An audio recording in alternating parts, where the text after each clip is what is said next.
Hello, everybody, and welcome to a bright and sunny Zolder. Wait, I take that back. I am completely wrong. It's wet. We're at Zolder. It's free practice. It's GT3. This is the SimGrid. It's a GT3 night in Zolder, a league race here with the SimGrid. But nice and wet and rainy, Connall. Welcome to a very wet track. Yeah, it feels almost like home here. We've got the wet track, we've got cars getting it. We've got lag here, but if there's anything to go by from yesterday's racing, we should have a fantastic event. We've seen at Misano, Hungarian sprint races, 30 minutes, just like the races today. It caused a lot of action. There's no real strategies involved in terms of pit, refueling, tire wear. It is just 100% at the limit from the very first lap. All the way out there, as flat out, as fast as you can. We're having a look at some of the scenery around the track as well, which is quite nice. We're visiting some of the spectators, having a look at them. But just a bit of lag, it'll go away. It will disappear shortly. So just a little bit of technical issues here on the stream. But a wonderful night of racing we've got ahead, and a few interesting things that will be coming up throughout this race is that we are looking at split one. There are 5 splits, I think, or 3 splits tonight of GT3 racing. But what's going to happen is we've got a 15-minute qualifier and obviously a free practice as well. Free practice, 15-minute qualifier, and a 30-minute race. But we do have 2 of those. So it's 2 times all of those sessions. But what's interesting, though, is that the top 3 will take a ballast, a weight ballast penalty, not a penalty, a weight ballast adjustment after race 1. So when they go into race 2, first place will be carrying an extra 20 kilograms, second place will be carrying an extra 15 kilograms, and third place will be carrying an extra 10. It doesn't sound like a lot, but I'd love to lose 20 kilograms instead of gain 20 kilograms. So it's going to make a lot of difference, I think, to those 3. It might not change where they are on the grid, but it might change them up amongst themselves. So interesting to see that. Your thoughts? Yeah, it's not going to be life-changing in terms of we're not going to see the leaders down now only being able to do, say, the top 20's pace, but it might just be enough, especially if we get what happened yesterday, which was, I think it was 12 guys within a second of each other. So with the pace that close, we've seen how close the battles were. That 20 kilos, 10 kilos for whatever position you're in might make all the difference. Yeah, I think it's going to make a massive difference. Whoa, big oversteer moment there for the Porsche, which is not unusual to see a Porsche struggling with oversteer. It can be a little bit snap happy. It does look like a bit of a snapping turtle, so I'm not surprised it can be a little bit snap happy. So in the wet, it can be a handful to drive. We have seen that we will have a couple of favorites at the circuit at Zolder. The Mercedes-Benz is normally quite good here, as well as the Audi. But the picker litter throughout the field, it looks like it's a bit of a Porsche Cup race with a couple of extras added in. Yeah, of course we see the sheer number of Porsches out in this track. So with the Mercedes and the Audi historically being good around here, it'd be interesting to see how the Porsches will be able to keep up with those guys who have chosen those other 2 manufacturers. If we're going by the time set that we seen in the practice server, which was the decider of which split you were going to be in, the times are very close, and also they are rapid in split 1. There's times I was looking at that I couldn't even dream of getting. Yeah, we were chatting about it off air. We always seem to be 2 seconds off the pace. You get a little bit closer at certain circuits. I seem to get further away at certain circuits, but we always seem 2 seconds off the pace in terms of a split 1. But a lot of drivers on here that I've seen a lot of before. Lucas Kreuzer, I call him the Cruiser.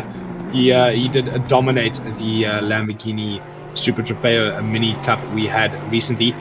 Triquet, we know. Nolo, we know from last night's event. Vaway is another driver that we know quite well. So a lot of very top sim drivers joining us, and a few names that I haven't seen before, and most of them up to the top. So it will be interesting to see what mix-up that makes in the front pack.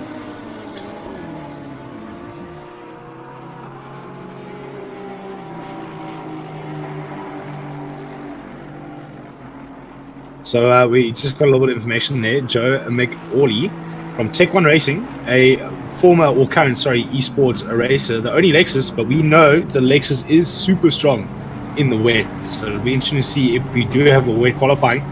There is another 6 minutes to go, but if we have a look at our new weather program that shows up in the top right-hand corner of your screen, it says in 10 minutes' time we will have more rain, and again in 30 minutes even more than that. So there will definitely be a wet qualifying. What's interesting to note though is that this is Saturday in terms of the track day. It's Saturday here for this first heat. Second heat will be taking place on Sunday, so we might see a completely different kettle of fish and a completely different bag of worms here. So it might be super sunny tomorrow and different leaders in the front pack. So interesting.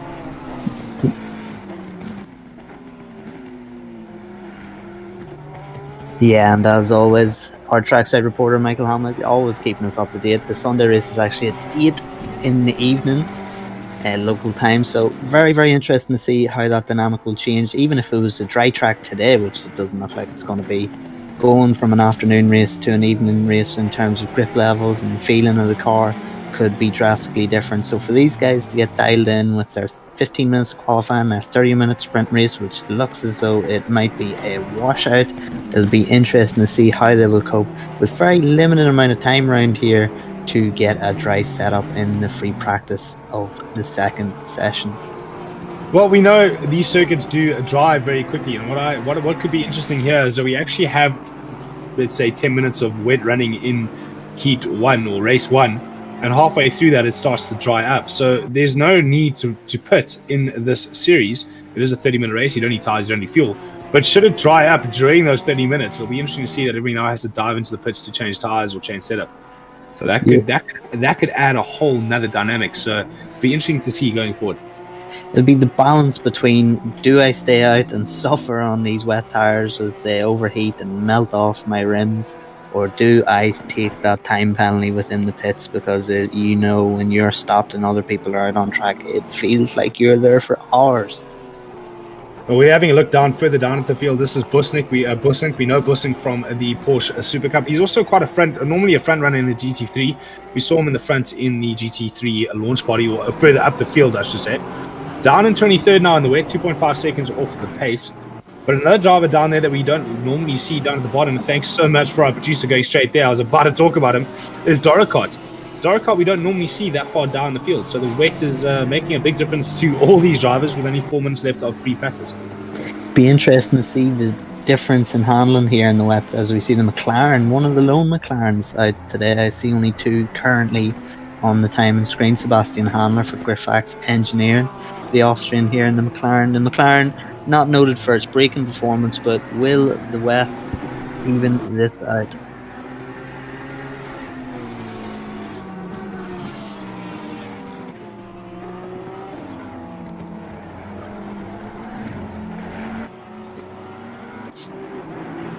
Connall, you still with us? I've lost you there, bud. Look, the yellow. Right, sorry guys, that seemed very unprofessional saying hello on stream, but I have had issues with my mic last night. My new one hasn't arrived yet. This is Africa. Things don't get delivered on the same day. So I'm still, every now and again you'll hear me just check if I'm still here, but we have lost Connall, unfortunately. He was with us, we've just dropped off now, but we're on board with the Sidemax Motorworks driver, Niels van der Koekolt. Niels is a Sidemax Motorworks driver. We see a lot of the Sidemax Motorworks cars on the grid very often. I think one of the drivers I was talking about is the Kreuzer, Lucas Kreuzer. He's also from Sidemax. So a lot of these drivers we see on the grid quite often, and they normally are front runners. I mean, they do practice together and test together and do a lot of work together. But I think in terms of wet racing, it's not something we will practice very often, especially not in the sim world. I know in the real world you don't stand much chance if you get to the track and it's raining, you've got to practice in the rain anyway. But not a lot of people do wet testing in sim. So a lot of these drivers are going to be driving on experience they have from having to be forced to race in a wet race.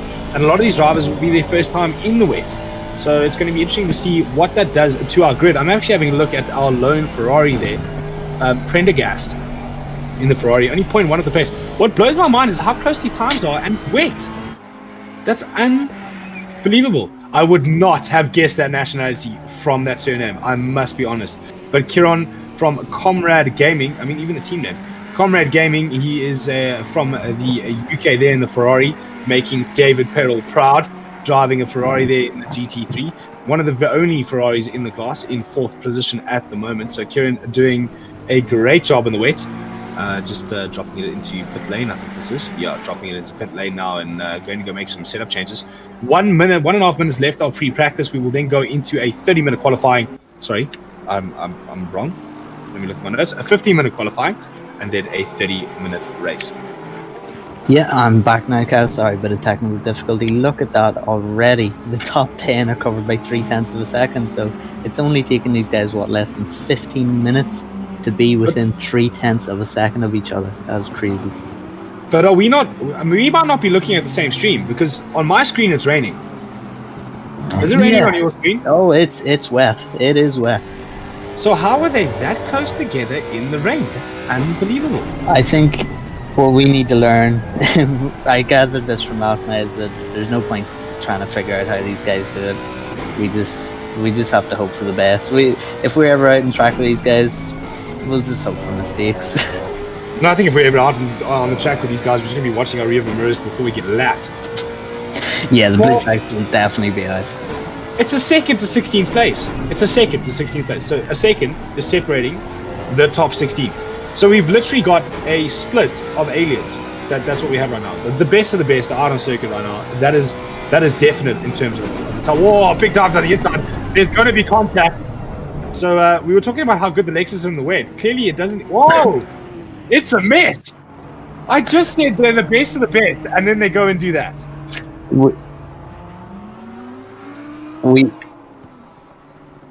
We were singing their praises, and I don't think we should speak about any performances anymore, Kyle, because it appears as though we have the commentator's curse. But yes, just before that incident was happening, we were talking about how there is a second covering the top 16, and that emphasizes the point of the success ballast even more so. With the times this close, 20 kilos of a weight difference, again, doesn't sound like much when you're talking about the weight of these cars, but the times are so close that it'll make such a difference. I must say, that was quite a unique shot of Boothby stopping there to come say hello to us. That was quite interesting. But I know you talk about commentator's curse. I'm sure Michael will remind me. There was a driver we were looking at in one of our streams. Michael, I'm sure you'll remind me. But there was a driver, every time we cut to and I mentioned his name, he either crashed or spun. And I think it happened 4 or 5 times. It was Bussing. That's correct. Thank you, Michael. Bussing. Every time I mentioned that man's name in one race, and I think it must have been 4 or 5 times, he either spun it or crashed with someone else. So I actually just said to Michael, please stop putting the camera on him. Whoa, big curb jump there. Flying Porsches. This track does look very tricky in the wet, I must be honest. Yeah, greasy track here. Christian Bianchi, the only Porsche that was inside the top 10 there as of the end of free practice. So interesting, the Porsches do seem to be struggling here in the wet. Be interested to see how qualifying plays out and see if they can get any more inside that top 10 as everybody dives out of pit lane. Then these 15 minutes are crucial, not a long time, especially in the wet, to set a qualifying lap. So banker laps are definitely needed. Yeah, that's a point that you make very well there, Connall, is that in the wet, especially in qualifying, and this is from my real-world racing experience, when it's raining, get out as fast as you can because you don't know if it's going to increase or decrease. It's always easier to come in and put a new set of tires and go out when the rain is slowing down, but you can't go back out when there's less rain. Oh, big mistake from a Porsche behind Niels van der Kokel. So, big move there.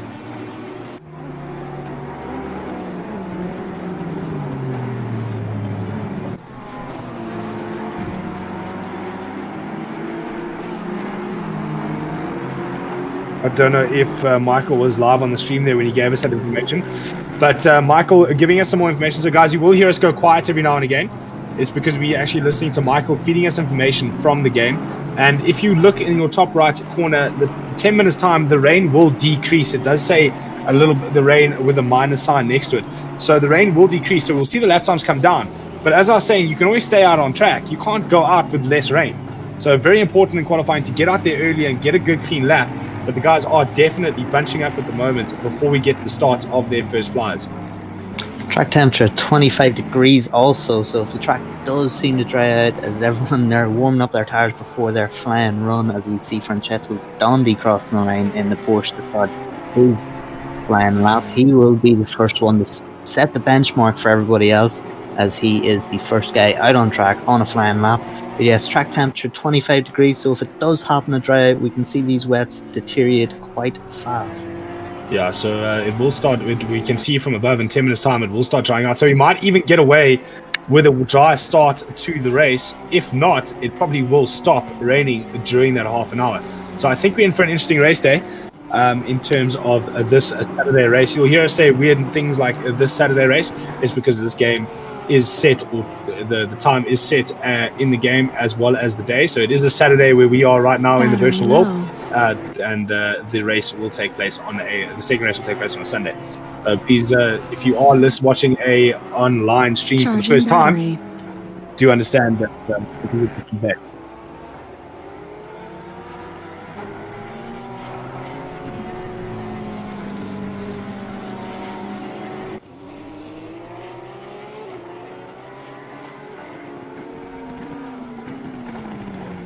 So, Michael, again, feeding us some more information. There will be a 20-minute break between qualifying in-game and race start in-game. So we could see a lot of track changes kind of happen throughout that time. On board now with Lucas Kreuzer from Sidemax Motorsport. We know he's fast in the dry. Is he going to be as fast in the wet? Connall, you from Europe, you live in Europe, you're around Europe all the time. How quick does weather change? Well, particularly I'm in the UK and Ireland. I've been racing there pretty much 6-7 years now. So yeah, tracks can change. You can get 4 seasons in a day. If anyone has been watching any races at Assen, tracks like that, I mean, you can get rain, hail, sleet, snow, anything. So yeah, it's interesting to see. Obviously, different tracks will have different drying speeds, but here at Zolder, it's already greasy in the wet. So if you get that if the track's not fully wet, it's only just got a layer, it's greasy, we could see a lot of mistakes being made. Yeah, it's going to be interesting to see what happens should weather change so as drastically as it has. But the first lap times have been turned. 1:33.3. We did see that as one of the fastest lap times in free practice. So the times are already straight on it and straight up the pace. A very different grid we are seeing in terms of from pre-practice qualifying. It is Bianchi in second at the moment, 0.024. I never thought I'd say a gap like that in the rain. Off Poleman at Sevitt. We are on board now with Sevitt in the Aston Martin. Aston Martin, also another car that is very good in the wet, if I'm not mistaken. So nice to see him up in well. He's just been put for pole now. Penko going fastest with the 130. Look at, please. What are with these gaps? There's my screen's broken. 0.015, 0.039, 0.1, top 4. Ridiculous. We're gonna have to add some fourth decimal or fourth number after the decimal point here very soon, because these guys are going ridiculously close. 1/10 covers the top 3. Well, saying that, we've got another man that's going to climb into the 133 on the same 10th at the moment. He's 0.4 up on this lap. If he can get to the chicane neat and tidy, he's going to hit it on the same 10th as the front 3. That he's going to go over the line now. Sorry, I'm stuttering because I'm just waiting to see him go. There we go. On the same 10th, or a 10th off. So now we've got the top 5 within a 10th. A second covering the top 12, 13th now? No, yeah, 13th now. It's improving every time, so whatever I say will be out of date about 10 seconds later. Troquet, the only one outside, or the first one outside of that second, and now he improves times. We've seen Troquet, for those who have seen the timing screens of the official practice sessions, seen Troquet put a lot of laps in when he was driving on the practice server. So how will that benefit him as we get into the So Bushkov now currently 7/10 up. We're on board with him now, so he's going to be coming across the line. Where is he at the moment? He's 17th, 1.1 seconds off the pace. So top 16 are within a second. So he's going to drop. We're going to have the top 17 within a second. It's unbelievable to see this. Unfortunately, he's dropped down to 2/10. Michael just telling me, so he made a mistake there. He's going to get an improvement up to 12. 2/10 moved him up. 2 drivers on the identical time, 0.873 off the pace. As we have a look now at Jack Nolder bailing out of his next lap, obviously going back to the pits to change some setup. But Courtney and Bushkov are on the exact same time. Penko currently our pole sitter. He's a 10th up at the moment, so he might have probably one of the biggest gaps in the field and get himself a 0.2 ahead in pole position. Brett B now up into P2 from Sidemax Motorworks. We are going to see a Sidemax car in the front. You best believe it. Every single race I've commentated on for the SimGrid has seen a Sidemax Motorworks car in the top 3.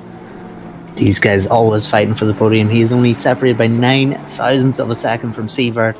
Imagine you going over the line, you setting your qualifying lap, you're on the absolute edge that you have, you're on diminished adhesion with the wet track, you're 0.4 off on your qualifying time from the pole line, and your engineer comes into your ear and tells you, well done mate, you are 9th. It's just amazing qualifying here so far. Even better. Oh, Minotti up by 0.7, currently down in 29th position. So 0.7, look, he is 3.1 seconds off the pace, so you're not going to see much movement. I don't think, I could be proven wrong here. 29th to 26th, so not a lot of movement for him, but a big improvement on his lap time. He's only 2 seconds off the pace, and he's down in 26th place. Unbelievable. Crazy. And we see again the majority of the Porsches are near the back of the grid, so Zolder on a wet track doesn't seem to be going too well for these Porsches. In saying that, there's a Porsche on pole.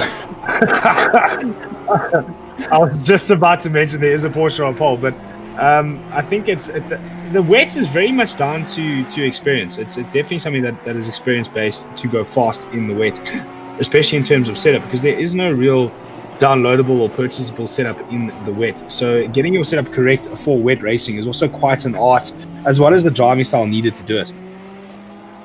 Half a second now covering these guys in the top 8. Now look at this big improvement. Prendergast now, he's only 0.5 off, he's 0.6 up as we go into the final chicane. Will he keep that time? He's keeping it, and he's also improving it ever so slightly. 0.6 up. He should be jumping the pole position in the number 10 Ferrari. He does by 0.04 of a second. Penko is in the pits. He will have seen that time come in. He may be leaving the pits very, very shortly. Yeah, look, I definitely will leave the pits as soon as possible if I see that drivers drill me for pole, but only by 0.04, so you can bring it back. But as we said, the rain is diminishing slightly, so we will see the times improve slightly throughout the session, and I think we will see the last minute being very, very exciting here in qualifying.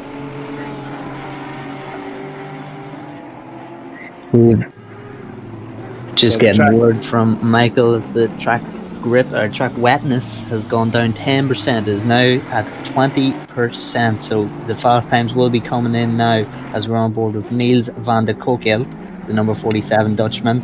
Sidemax Motorsport, no surprise he's up at the sharp end. Those guys on the limit. Interesting to see that both or two, I don't know if there's more than 2 Sidemax Motorsports. There's 4. Okay, so we've 3 of the Sidemax Motorworks drivers all driving Aston Martins.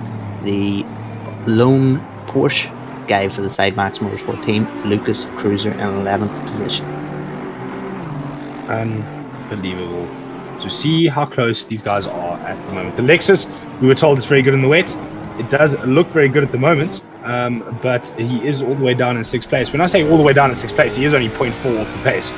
So unbelievable times set by all these drivers, but you can see the times are dropping dramatically. He's already 0.7 up on this lap, and he is only 0.4 off pole, 0.8 up on this lap. So this track is changing every minute throughout qualifying, and we're going to the fastest times will happen in the last minute of qualifying. So the track is getting faster and faster every minute here, and it's not ready to go to dries. But remember, there are only 20 minutes between qualifying and the race. If you can get through the hairpin, he does run a bit wide, but in the wet you can get away with that because there is a little more, as I said, he dropped 2.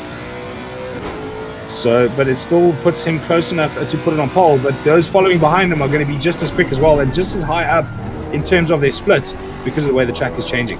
Macaulay's absolutely on the limits here. He's on the rev limiter for so long in 4th gear there going into the chicane. He goes over the line. This should put him in pole. Yes, it does. Pole position by 0.3 of a second. But don't hold your breath because these timing screens will change. You know, these things change faster than I change my underwear. In the wet. I have moments every time I drive a car like this in the wet. So to see these guys change time so quickly.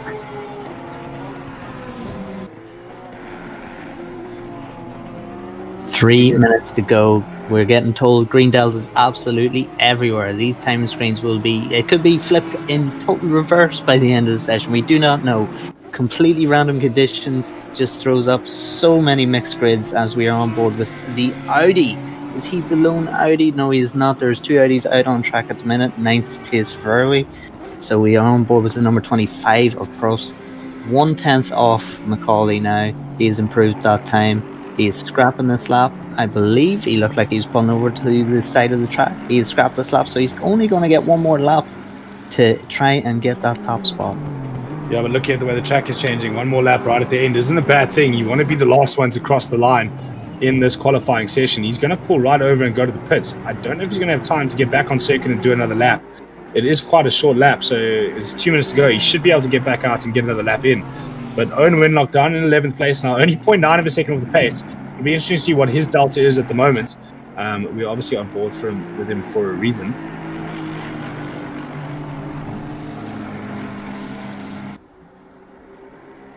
So he was 2/10 up and still in the green, but not by a whole whack of time. And he needs to find a 0.9 of a second. But Prop's also gone faster, 0.1 seconds off pole now, and Prendergast 0.3 off. And I think we're going to see that change very, very soon. We're on board with Kieran Prendergast now in the Ferrari. Great shot from on board. He's 0.07 down, but he's only done one corner, now 0.1 down. So the track may be getting to the point where a new set of wets is needed to go faster. Maybe they've burned through these wets and are able to improve their lap times now as we hit to the end of qualifying. Be interesting to see, because these guys know that the track's getting grippier. They've seen the time that Macaulay and Probst have put in.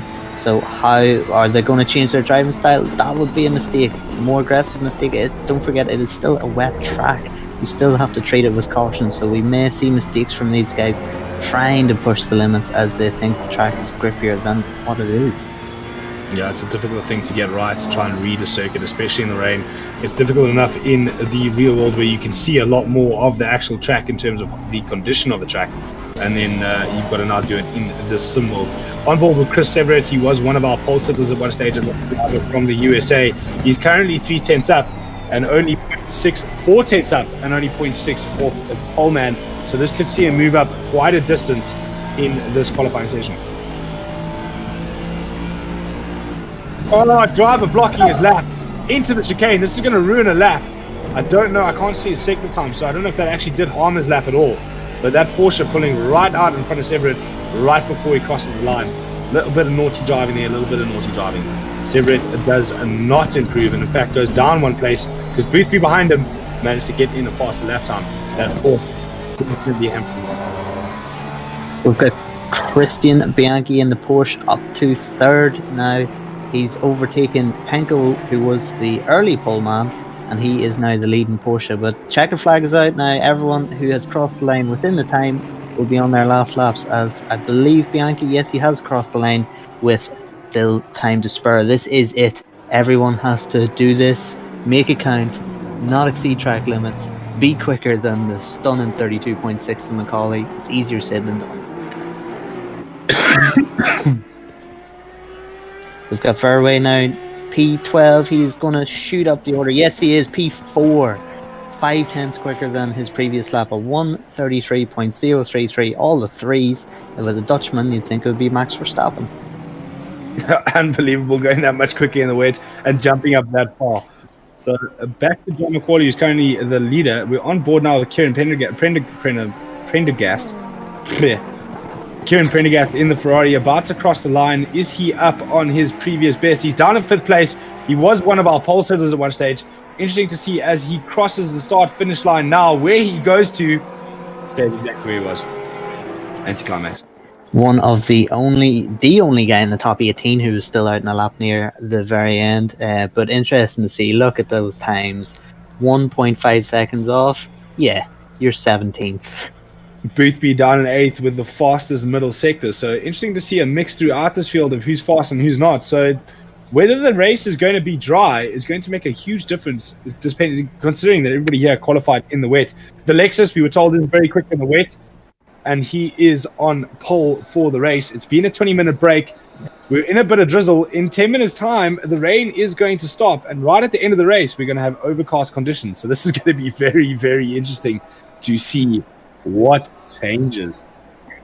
Yeah, and as you can see via the screen that you're looking at right now, track conditions in the top right-hand side of the screen is damp.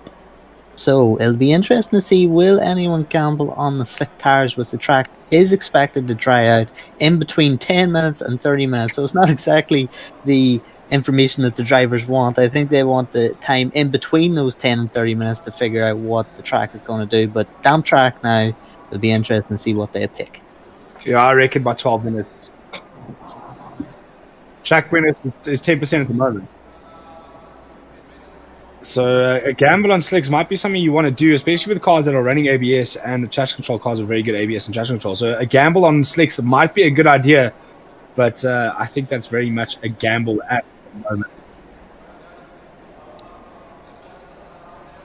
And of course, with the track being so damp, caution is going to be needed in curves. But unfortunately, in real life racing, you can have a nosy, you can get one of your engineers to have a walk around on the grid, see what everybody else is going. And normally, especially if you're in with a shot, or think you're in with a shot of fighting for the championship, you just go with what your competitors are going with. That's almost seemed to be a safe option. But for these guys, not so fortunate. They can't tell, obviously, what other drivers are on, so they're going to have to make the decision all by themselves.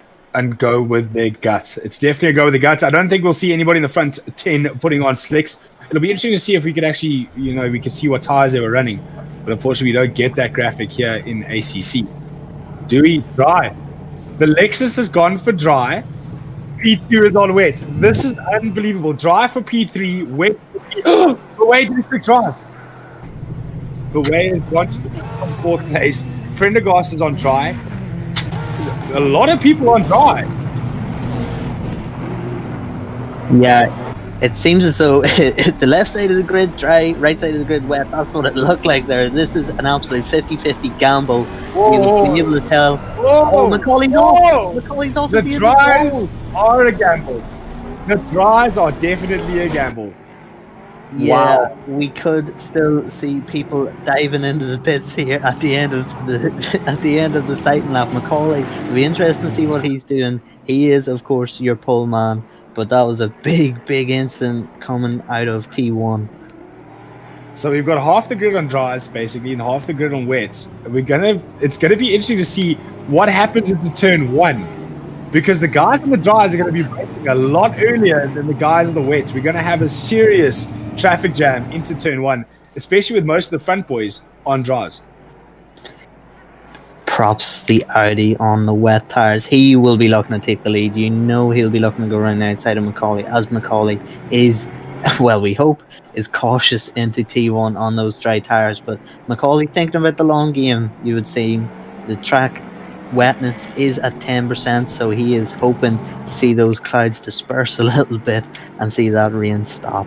Well, interestingly, the track temperature is up to 26 degrees, so maintaining temperature in these cars in these tires isn't difficult. So the track has gone from damp to greasy, so the call on dry tires was not a bad idea. This is Kyle, greasy. We are absolutely spoiled covering sim grid races. The phenomenal racing we had yesterday, and now look at this. So it'll be interesting to see, Michael, could we check P3, P4? Are they on wets or dries? So we've got dry tires for P3. We've got dries for P4. So out of the top 4, only Props in second in the Audi is on wet tires. So it'll be interesting to see.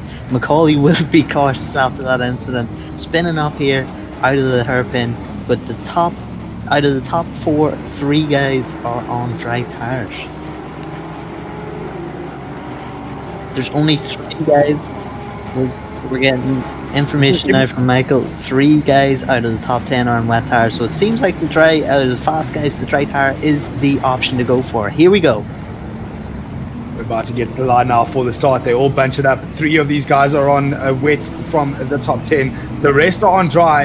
I think turn 1 is going to be interesting, and whether or not the wets are going to work on a greasy track. We still see a little bit of drizzle on our screens, but it's not enough to wet the track at the moment.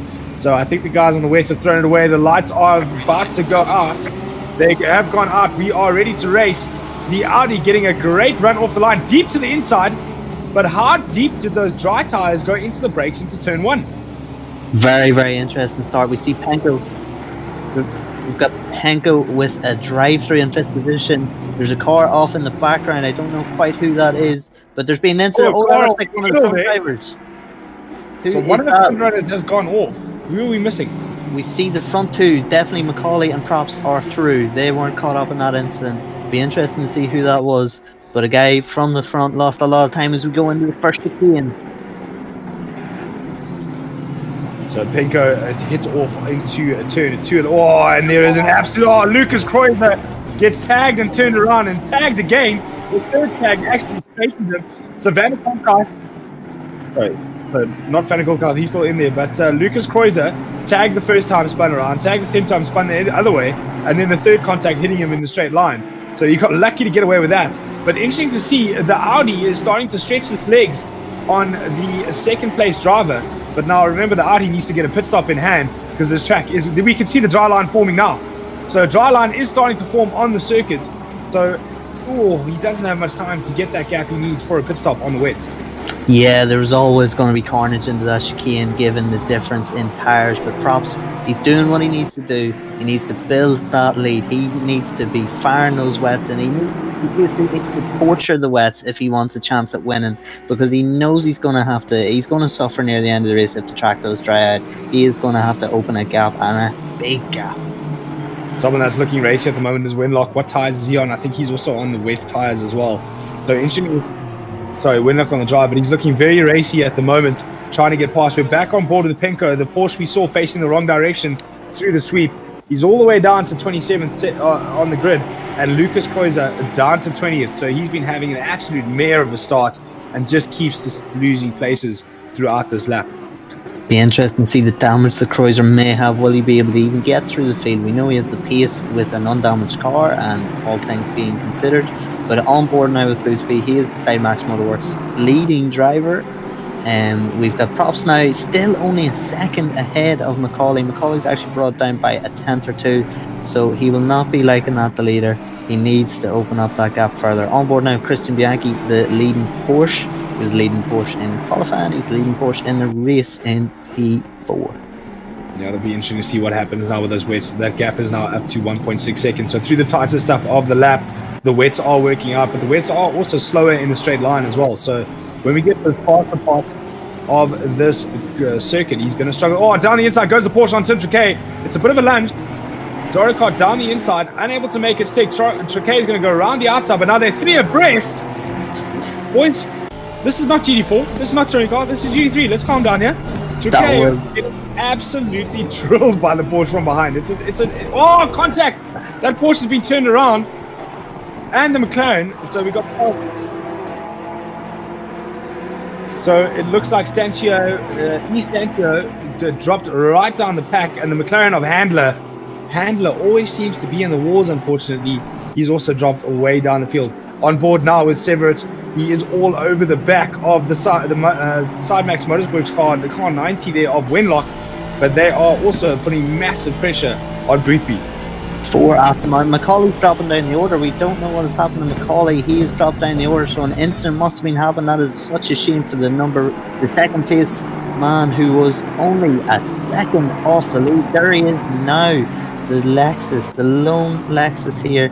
He has gone from second to ninth. He really had a shot at this victory today, especially on those dry tyres, but that is the gamble that you take on a greasy, damp track and the slick tyres. Oh, there's an incident. Porsche to praise the Porsche driver, and that is causing an almighty pile up here. Look at this. We're going to get a Porsche Cup race here, boys. There's a Porsche Cup race going on here in a GT3 event, and then some poor Aston Martin in the background trying to join the party. We've got 3-4 abreast going into a hairpin. So Decay and the Aston is getting absolutely bombed by a whole group of gaggle of Porsches. This is unbelievable to watch as they head down into the chicane now. We're seeing cars move all over the place. 3 abreast into the chicane. This is unbelievable. But while this is going on, I see Winlock has gone from leading his group that he was in down to the back of it. Down to 8th place now as Winlock.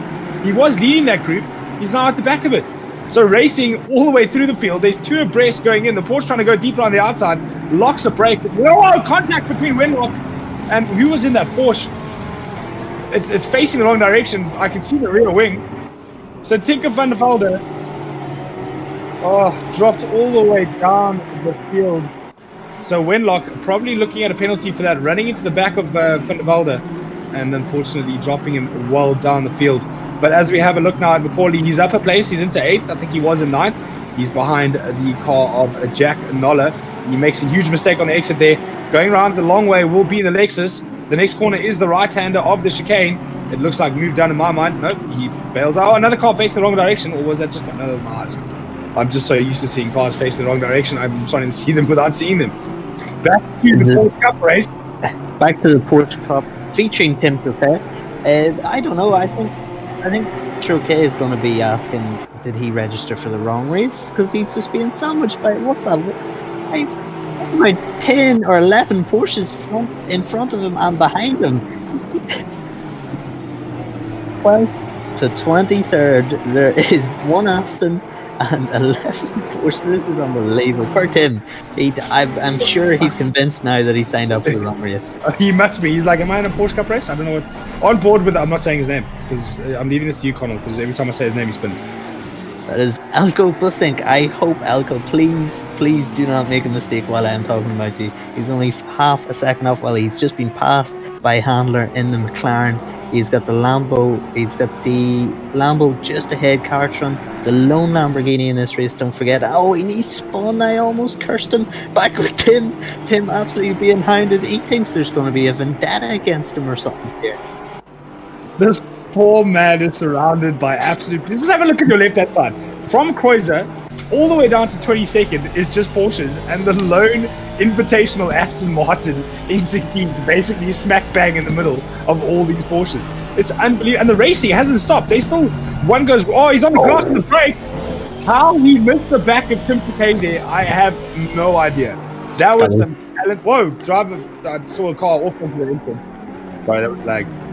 So Kieran Prendergast now under massive pressure from Bianchi. Am I right? No, it's Van der Kolkhout. Van der Kolkhout up into 3rd place now, all over the back of Prendergast, but in the lead is still the man on wets, and that's Probst.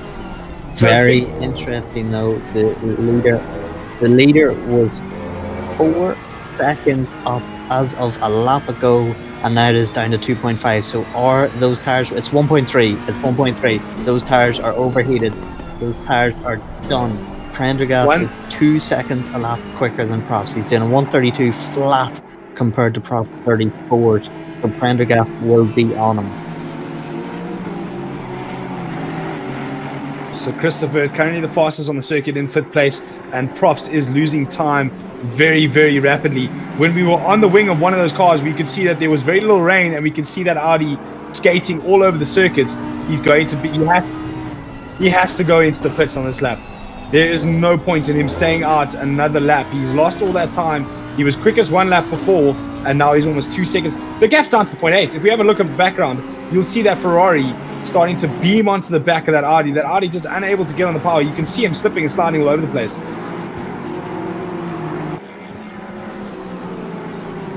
Owen trying to move his way back up the field in 9th place. But interesting to see, no penalty from the stewards for that contact with the Porsche. And here we cut back to this Porsche Cup race. Well, Probst now, if he does go into the pits, he's going to come out and he's going to get the shock of his life because he's going to be surrounded like Porsches, just like Tim Troquet. It is now down to half a second. Will he go into... Yes, he's straight into the pits. He's straight into the pits. It was the only thing he could do. He was going to lose seconds upon seconds the longer he stayed out. So he is out of this race for now. Connall, I don't want to be the bearer of bad news to your voice, but currently there are 4 drivers racing for the lead again. Boothby is in the pits. Sidemax Motorsports, George Boothby is in the pits. He was another wet tire runner. Panko, he is also pitting, the long-time poleman at the start of the qualifying session. These guys all are struggling in their wet tires now. Only 10 minutes gone, and those wet tires had given up the ghost. Is it me or does it look like the rain is getting heavier? Maybe that's just my eyes, but you can definitely...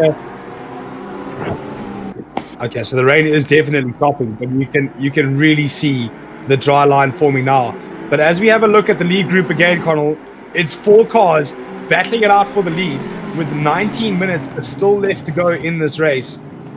This is going to be another humdinger, I think. We're going to have a repeat of last night's GT4 race, and we're going to see these 4 battle it out to the end for the lead. that Ferrari was very quick in the wet. We know it's not that great in the dry here at Zolder. You took the words out of my mouth as we see Christopher. Down the inside goes the Porsche. Sorry, I interrupted you for no reason. I thought that was a Porsche going down the inside. It was in fact going defensive. We're being told Christopher, the fourth place driver, is the fastest guy still on track. He's set yet another fastest lap. He's the second quicker than Bianchi, so it looks like it's only a matter of time before he gets up the inside of Bianchi. But the top four battling each other out within a second of each other. It just feels like Misano all over again. Yeah, I think we're going to be out of voices by the time we get to the second half an hour here. We strained them enough last night. I think we're going to strain them again to this one. But it's interesting to see where these cars are different in different parts of the circuit. So I think different parts of the circuit are actually wetter than Joe McCauley up to 6th now from that 8th place or 9th place he was in.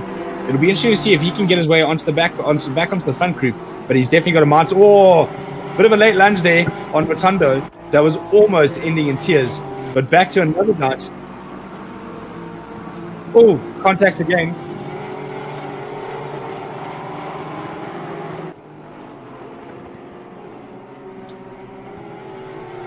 Unbelievable stuff as you can see on your screen now. Cornacchia with a 10-second penalty. Was that given by the stewards, Michael? Okay, that was for a collision on lap 1, Michael is telling me, and George Boothby himself has got to stop those 30-second penalty. That was not given by the stewards, that was speeding in pit lane, so unfortunate for Boothby. Dupree has also got the same penalty. As you can see, those guys are out of this race, and they may be, well, they've no chance in the points right now, but yeah, unfortunately. Props is in the pits for a second time. So Props has gone back into the pits from 28th place. So our previous race leader is back in the pits for what reason, I don't know. He might have picked up damage, of course. This would have been his first lap on dry tyres on this damp, greasy track. So he would have not known the conditions. Everyone else was much faster, having done those first almost 15 minutes in these conditions on those dry tyres. But on board now with Macaulay, getting hounded a little bit more in Wenlock. Interesting to see Macaulay as Wenlock on the outside. Macaulay did a 32 the last lap as opposed to his best lap, which was set 2 laps ago of 1 minute 30.9. As we see P10 now Babin in the Porsche, he has a 5-second penalty. I believe that was given to by the stewards for earlier incidents. As we see Macaulay weaving now, I don't think that's exactly fair game or great on the old etiquette scale, weaving on a straight line, but Wenlock is really putting the pressure on him. Yeah, Macaulay was up in the 6th, so he made a mistake, lost the place down to 7th, and now he's under massive pressure. Another man under massive pressure is Prendergast here, Kieran from Comrade Gaming. He is leading the race, but he is under huge pressure from Sidemax Motorsport driver Van der Koekhelt as they catch onto the back of another Sidemax driver just in front there, I think that is. But he will be a lapped runner. So interesting to see Kieran. So Boothby will be, he's gone into the pits again. So I think these guys are struggling to get the tyres to change over from wet to dry. But that's the only thing out on his team. Oh, he's going to go service penalty. Correct. DNF. Yeah, so he's decided to call it a day. Boothby having a bit of a torrid time of things. We'll see him back in the next race. But Joe McCauley does not have the pace he had in qualifying. That Lexus isn't working in the drive. Yeah, and you can see his last lap time was a 1:31.9, so very interesting. He did a 30.9 all but 2 laps ago, and now he's done a 32 and a 31, so he is really struggling, seemingly out of nowhere, because he looked like he had the pace to match the front 4. Unless he made that error that he made, maybe gave him a little bit of backage, a little bit of damage. So that might be why his times have dropped down. On board now with Chris Everett. He's gotten himself up into 3rd place. So he has passed Bianchi, but he now needs to get his head down and get onto the front group. He is the fastest man on the circuit. We know that. He's been a little bit caught up for the last few laps, and that's allowed Nola to set the fastest lap. There's Nola there in the background. The gap was 4.2 seconds, now down to 3.7. So Nola is definitely on a charge to try and catch this front 3. You can visibly see how fast Chris is. He's all over the back now of Van der Koekhelt. He's going to try and go around the long way. Is he going to make it stick? No, better yet, leave it for the cutback. The next corner of the chicane is a good passing over opportunity, but I think Van der Koekhelt is going to go deep to the inside and block off that charge from Chris. Of course, one of the potential possibilities here as to why Chris Sievert is actually so much faster, seemingly so much faster than these top two guys. Maybe the top guys, although going on dry tires, went a little bit softer with their setup, with their suspension, stuff like that, to cater for these greasy conditions, and maybe Chris Sievert just went, nah, stuff that, I'm going for a full dry, full attack setup. Yep. 130.1 for Jack Wallow, so fastest lap of the race and currently quickest on circuit. But Chris did run into the back of Van der Kolk quite quickly. What you might find is that a lot of the drivers probably went and did what I would have done, is take the wet tires off, put the dry tires on, and not change the setup at all. So it could have been a wet setup with dry tires for the first part of the race and then still finish on that setup. And I think Chris maybe taking a gamble and putting on in a bit of a comfortable dry setup, but not a full wet setup. Yeah, on board now with Verwey, the number 85 Dutchman. He was actually qualifying P4, so he was one of the guys that we were talking about. Did have a chance of winning. He was on the dry tires, but look at this. He had to start from pit lane. He didn't click drive quick enough. He's making his way through now, and he is one of the pace men. Disappointing to see him all the way down in 19th. Errol Verwey from Seaf Racing was very quick. He is always very quick in most of... Oh, mistake! That can't be Nolla. Oh, that's Handler. I think it is Handler.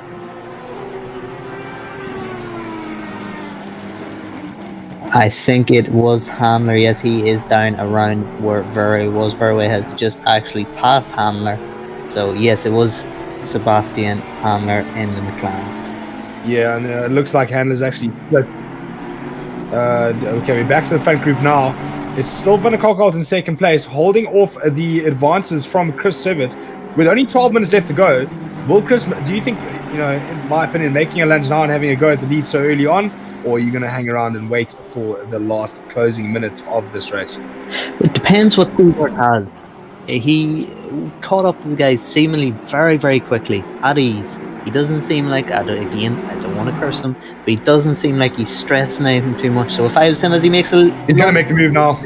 Yes, he's going to make that stick. Yes, surely. Beautiful overtaking maneuver from Chris Sievert. If I was him, I'd be making a pass right now for the lead. I'd be trying to stretch these guys, because it's one thing to have 4 guys or 3 guys behind you. It's another thing to have maybe 1 guy still chasing your back. And of course, having that lead, when you're leading and you're running the pace, and as we see it move on, that's contact. Whoa. Contact onto the grass now. That was Bianchi on Van der Kolk, and he will not be happy with that, the Dutchman. He will be possibly protesting. We will see what the stewards will do. He's flashing his lights, so you can see that he's not happy with it.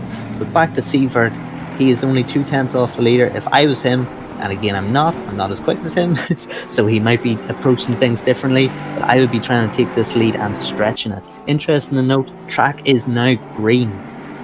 So we've gone from green to green.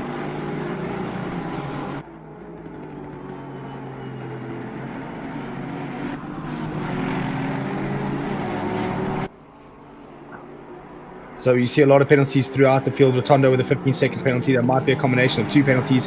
Babin with 5, so a small incident for him. Handler with a 10-second penalty, so obviously a large incident he was involved in.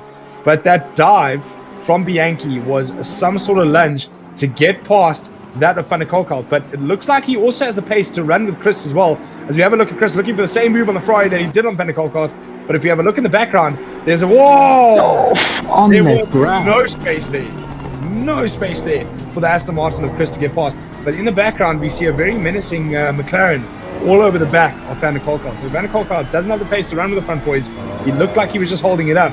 But the man that is definitely holding up Chris at the moment is Kieran Prendergast. Sievert was on the grass on the inside as we go back to the Porsche Cup battle here. And that is Nick Babin, the Russian. He has just got through on Dorkat. That is a very interesting battle here. He's run the number 911, very apt for the car that he is in. But yes, the Porsche Cup battle, we still see Tim Troquet sandwiched in between. He's got a bit of a buffer now on the guys behind, so he will be breathing a sigh of relief. He's only 1.3 off this battle on screen right now. There he is. You can see him just in the background. You will see him again very shortly, but Tim Troquet closing the gap down. As we see, Babin also has a 5-second penalty, so Babin will go to the back of this group if it stays as it is. Oh, he's going to go back to the back now. Oh, sideways Nick Babin, unbelievable, and he's coming back into Tim Troquet's clutches right now. So he did a great move to get past there and then threw it all away and let the man through again. But have a look at the pace of Bianchi. So Nolla all over the back of Van der Kolkholt at the moment, and he's only 1.6 seconds, no, I lied to you, 0.4 of a second off Van der Kolkholt. So that puts him about 2 seconds off this lead group. So if this lead group continues to battle this way, we're going to see Nolla right back in it. And Crispy and Bianchi has caught himself right up in the back of these front two as well after getting past Van der Kolkholt. So the Ferrari definitely holding up the pack here in the drive.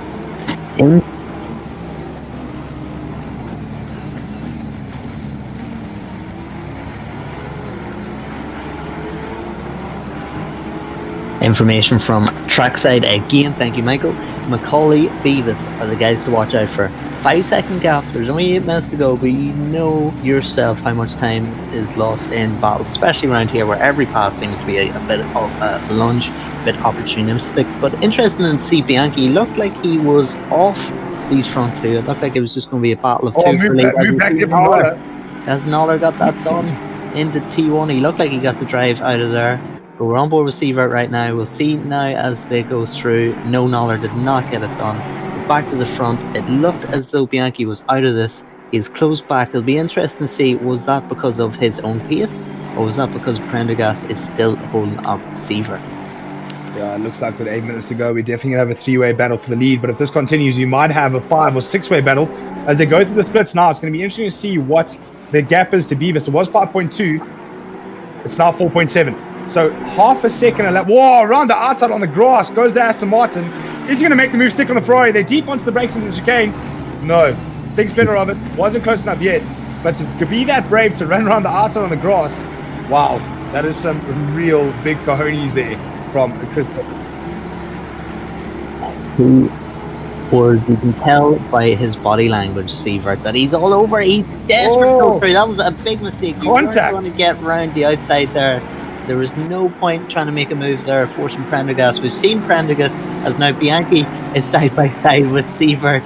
Will he make that stick? Although he doesn't have the inside line in the chicane, he's going to go around the outside. Unbelievable! What a manoeuvre! He just goes around the outside and shows Seavert how it's done. And that's fantastic. And just by that mistake, now look, it's a group of 5. Van der Kolkholt and Nolla. It's a 5-way battle now for the lead with a poor, lonely, only Ferrari in the split in the front. Seavert, my mate, you just got drilled on the outside, hack it up, call it quits, pull in, it's game over. That was unbelievable. What a move. And with the group of 5, there is Jack Naller at the tail end of this group of 5. Tail end, he's only a 10th off. But we're seeing Beavis and Macaulay still catching. I don't think it's going to be enough, but we see how these guys are battling. So much movement in the front. So much. This is going to be another GT4 race. I don't know if my nerves can handle it. Connall, I don't know. It's going to sound like I'm sucking helium again because my voice is about to get high-pitched here as we get down to the closing stages of the race. Seavert, you could tell by his body language, he was all over the back of Prendergast. He couldn't find a way through. He was getting frustrated. Prendergast's defensive driving hasn't been anything out of the rule book. It has been beautiful. The way he's driving at the front, dominating this while still being high. To look at the pressure he's under, and he's still being able to keep this lead from about 25 minutes in. That is phenomenal, as we see the track grip is now at fast. This is where the Porsche comes into its own, and Zolder, it does prefer a decent circuit, so the Porsche is going to get stronger and stronger throughout the race. Aston Martin always strong here, but interesting to see the McLaren not doing too badly either. But the one-track car that does not like a fast or a optimum circuit is that of the Ferrari in the lead at the moment, with only probably 2 or 3 laps left to go. Prendergast hoping for this race to end early. Noller all over the back of that Aston Martin again. But look at this. Look at this. Seavert again taking a wide line, desperate to get through. As we see Bianchi spinning it up, how does hell Seavert up? Interesting now. Prendergast has a bit of breathing room here. If these guys keep battling, Prendergast could see himself opening up a gap that keeps him safe for these remaining 5 minutes. Yeah, I don't know if it's going to be enough for the remaining 5 minutes. These guys definitely have the pace on him. We've seen it for the last 3 or 4 laps, that they climb onto the back of him so quickly, especially through this next sector. And Ferrari just not quick enough through this next sector of the lap But Severed needs to be careful of trying to keep going around the outside with Van der Kolkhout and Knoller so close behind. Because the minute you try and look for the outside, all you do is open up the inside line for the driver behind you. So he needs to be careful. He needs to be wearisome of that. But I did talk about Prendergast being a little bit slower through the sector. It doesn't look that bad. No, it does not, Prendergast. Oh, he's on the grass! He's in the game! Out of this. He is out of this leading battle. He was on the grass. We've seen him be very wide on his choice of line, and now it has bit him hard. He's out of this battle. It is now a group of 4 with 4 minutes to go, and he's under pressure now. Is that Beaver under? That's Beavis. Beavis is under. And he's gone. He's gone off again. He's in the pits. Sievert is pitting. That might be a brake problem. That might be. He was actually avoiding the car in front of him rather than riding into him. So that might be a brake problem. That's why he's gone into the pit. So from the front all the way down the field, he's had to go into the pit lane. I wonder what that was for. I almost assume, as we look back at a very battered and bruised Carterin, looks like we're having a bit of demolition derby here, not GT3 racing. That Lambo very, very worse for wear, with a not so good looking Porsche behind him either. So up into 19th place. No need to go pit just yet. He's got a lot of gap to the car behind the Porsche, so he could make it throughout this race with that damage. But back to the front, it's Bianchi onto the back of Kieran already with just about 2 laps, or maybe, this lap and 1 more to go, I think. Depends on what time they cross the line. But Van der Kolkhout getting back into this race, and Knoller just losing a little bit of time, or maybe just backing off, not wanting to get involved in this mess that is about to ensue. I have to say, up until now, Prendergast has driven an absolute belter. The way he's driving this, he's not sacrificing his own pace to defend off these guys, but he's just doing enough to make sure that these guys do not get the inside of him. And we've seen Sievert was all over the back of him, desperately trying every which way to get up the inside. So it'll be interesting to see now with Bianchi 6/10 off the last bit, although it is much closer now. It'll be interesting to see what Bianchi can do in the Porsche. Yeah, Bianchi definitely getting back onto the back of Prendergast at the moment. He's really closed the gap there, but Van der Kolkhout doing a great job as well. Knoller back onto the back of this now as well, but in the background, we see the ominous look of Beavis and Macaulay. They are catching onto the back of this, but they've got very little time to do it. We've got this lap and 1 more to go. So 2 laps left to go in this race, and Prendergast is doing a phenomenal job to maintain that 0.6 of a second gap to Bianchi. But it's not all over yet. The fat lady has not yet sung. And as I say that, the back end of Prendergast gets a little bit sideways, and it brings that Porsche ever so close. The Porsche now within the slipstream and right on the back of Prendergast. Prendergast now being hounded. Bianchi, you can see those lights in the rearview mirror. They're flashing in his rearview. They've got his attention. You can see that number 10 car getting a little sideways out of turn 3. He's under pressure now. It looks as though Van der Kolkhout strong in a couple of sectors, but Sector 1, he seems to be losing a bit of time. Knoller does seem like he doesn't have the pace. He's just hanging on now, but anything can happen into this last lap as everybody goes not 100%, 110%. Yeah, lights are ablaze there from the Porsche, just putting some pressure on Prendergast. So after this lap, there will be 1 more left for Prendergast to hold on. We've seen big lunges from Bianchi before. Are we going to see it again on this last lap? He's right all over under the wing of that Ferrari of Kieran Prendergast. The gap was 0.5 as they cross the start-finish line now. It's down to 0.3. Is he close enough to have a go on the final lap? He's brought some more time through turn 1. So that Porsche definitely on the absolute limit of the pace it has. And as you were saying, Connall, the Aston Martin losing a lot of time through Sector 1 to both Bianchi and to the McLaren behind him of Knoller. So we got a 2-way fight here for the lead and a two-way fight here for second place. It's not all over yet. We're coming up to the big good section for the Porsche. Hard on the brakes he's going to be. He's right under the wing of the Ferrari. The Ferrari needs to go defensive here onto the brakes of the chicane because Bianchi could have a lunge from that distance. We've seen him do it before on Van der Kolkhout. He didn't receive a penalty for that. The stewards didn't see anything wrong with it. What a race we are going to have. Prendergast fastest lap that he has set. Last lap of the race. I know the track's getting grippier, but those tires are destroyed by now. He is driving the wheels off this thing. Be interesting to see as we see the guys bunch up again. Oh, mistake from Bianchi. The final sector. Bianchi was all over the place coming out of that chicane. His last lap time was a 1:29.7, much quicker, about half a second quicker than Prendergast's last lap. But as we see them all bunch up into the final sector, it'll be interesting to see, can Van der Kolkhout, can he maintain that gap into sector 1 so that he can One have a more lunge chicane in to sector go. 2 or 3. One more chicane to go for Prendergast. So looks like Prendergast is going to go across the line as our race winner. Kieran Prendergast, what a race from him. Bianchi down in second place. And Van der Kolkhout makes contact with Nola at the back. Who crossed the line where? It looked like Van der Kolkhout make it. So Van der Kolkhout just made it ahead of Nola. But I think the stewards are going to have a look at that because it looked like Van der Kolkhout came across on Nola on the exit of that chicane. So we may still see a penalty in this race, a post-race, or for the following event, because that looked a little bit touch and go as more cars running side by side over the start finish line. Unbelievable. Tim Troke, the guy we've been talking about being absolutely hounded. Look at the gap there between Stanshu and Troke. 400ths of a second across line. 30 minutes racing, and it gets separated by 400ths of a second. Phenomenal stuff.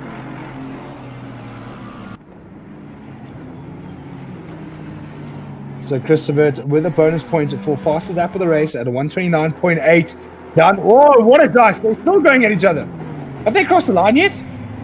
No. There's There's a car spun.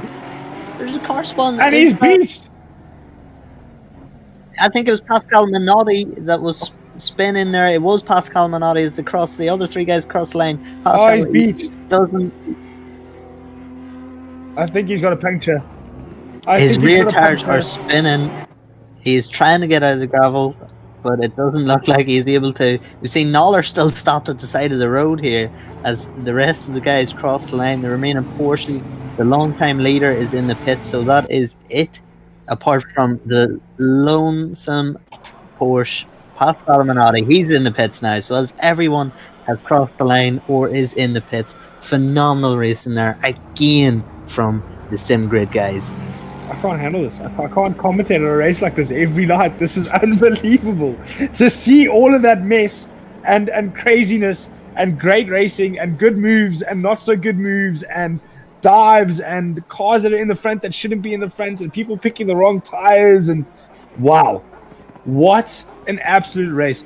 Chris looked like he was going to win it. A bit of brake fade. He had to go in and change brake pads. So he went down to 15th. Verwey didn't start the race from 4th, came all the way from the back of the grid to 14th after starting in the pits. But Prendergast, for me, drive of the day in a car that was clearly nowhere near the pace it should be, running almost a second off the pace, still managed to win that race out ahead of Bianchi, Van der Kolkhout, and Noller, who were all over the back of him. It'll be interesting to see what the stewards do about that incident with Noller and Van der Kolkhout. Michael, you'll tell us if that's under review. But that was a very interesting move over the start-finish line. But wow, what a race, Connall. Well, we've seen the gamble did not pay off for those wet weather drivers. It seemed actually as though the wet weather wasn't the gamble, the dry tires were. But then we've seen the sheer number of guys out on dry tires. We knew what was going to happen. Phenomenal racing. Prendergast was amazing in the lead. I don't think there was a pass that stuck. Once he took that lead, there wasn't a pass that was stuck on him that stayed. He didn't have to do any work in terms of offense. He had to focus solely on defense, and my word, did he do that to perfection. I don't know about you, Connall. Oh, sorry.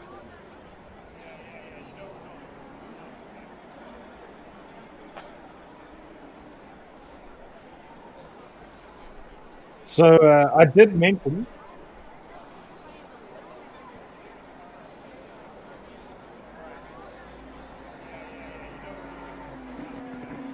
Right, just had a chat quickly with Michael, our trackside reporter. Connall nice enough to give him a microphone and a walkie-talkie for this race, so he doesn't have to run up the stairs to the pit box.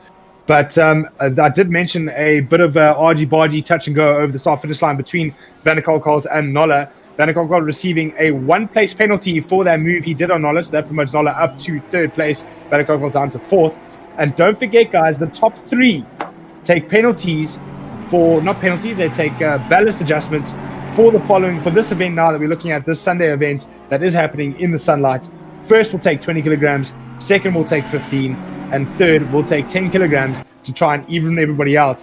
But unfortunately for Kieran, he's still in the Ferrari, and I think he's got a penalty enough running that in the dry. But I don't know about you, Connall, but I need to take a short break. We'll be right back so we can just rest our voices and give you the same excitement we had in the previous meeting.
Ladies and gentlemen, we are back for a round 2 of this 10-round championship. It's round 2 because it is the second race of the weekend. I say weekend, the first race happened on Saturday. It is now Sunday here in Zolder. And we are running in the dry. The previous race started in the wet. A lot has happened while we've been away. A lot of penalties have gone through. It looks as though our podium has changed completely. It was Knoller and Van der Kolk that had a penalty. They dropped down to Knoller up to 3rd, Van der Kolk down to 4th. Bianchi was in 2nd place, but he received a 5-second penalty at the end of the race. So that changed up from 2nd place. It was then Knoller, Van der Kolk and Bianchi is how they finished. So there will be changes of ballast as well. So Prendergast was our winner. He will receive 20 kilograms of ballast here at round 2 of the Pro Sprint Race Championship held by the SimGrid. In 2nd will be that of Knoller with a 15 kilogram penalty, and in 3rd it will be Van der Kolk, Niels Van der Kolk with 10 kilograms. So Connall, welcome back. Have you rested your voice? Are you going to make it through this?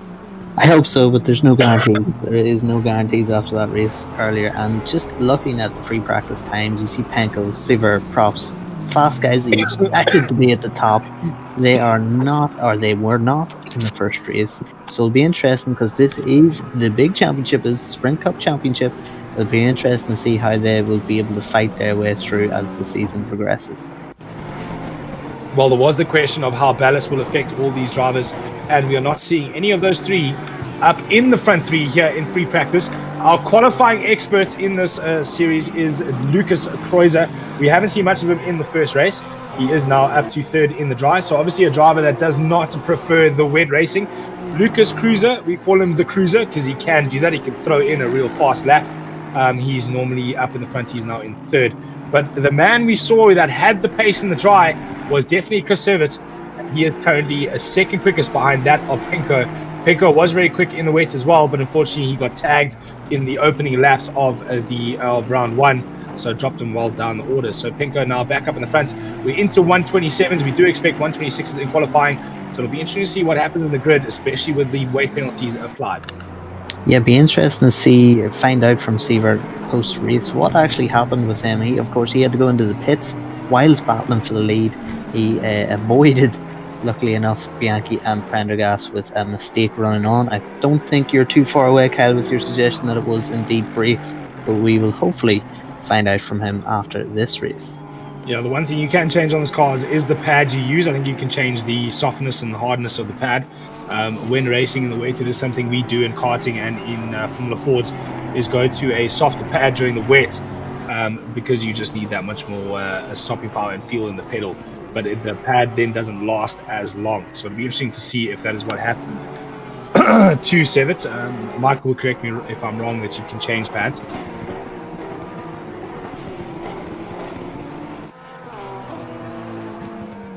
Oh, wow.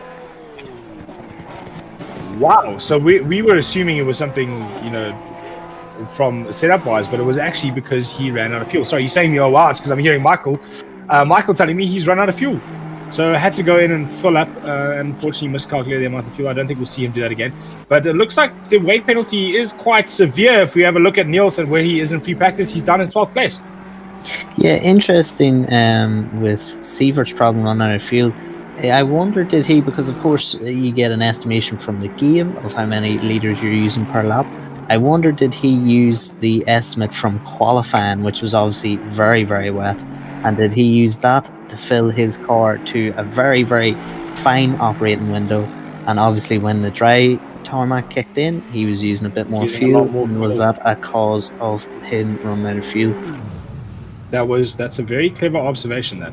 Oh, Niels forgot where the brake pedal was there, so just showing us the damage model of ACC there, letting us see what it looks like when you crash a car. Thanks for that, Niels. We appreciate that. We now know what it looks like when you smash into a wall flat out. George Boothby only down in 11th. He was quite quick though in the previous heat, so this is very interesting to see all these drivers all over the place in free practice. Although we did see this last time. So yeah, Boothby, one of the drivers that started on wets when he should have been on dries, had to pit, then sped in the pit lane and just basically ruined his entire race. but he now is only 11th quickest. So it'll be interesting to see what happens throughout qualifying, because qualifying does change up quite a bit, Connall. We did see fast times from some drivers and not from others in free practice, and then all of a sudden there was a different group of people in qualifying. So we've seen how close qualifying was. We've seen how close free practice was there.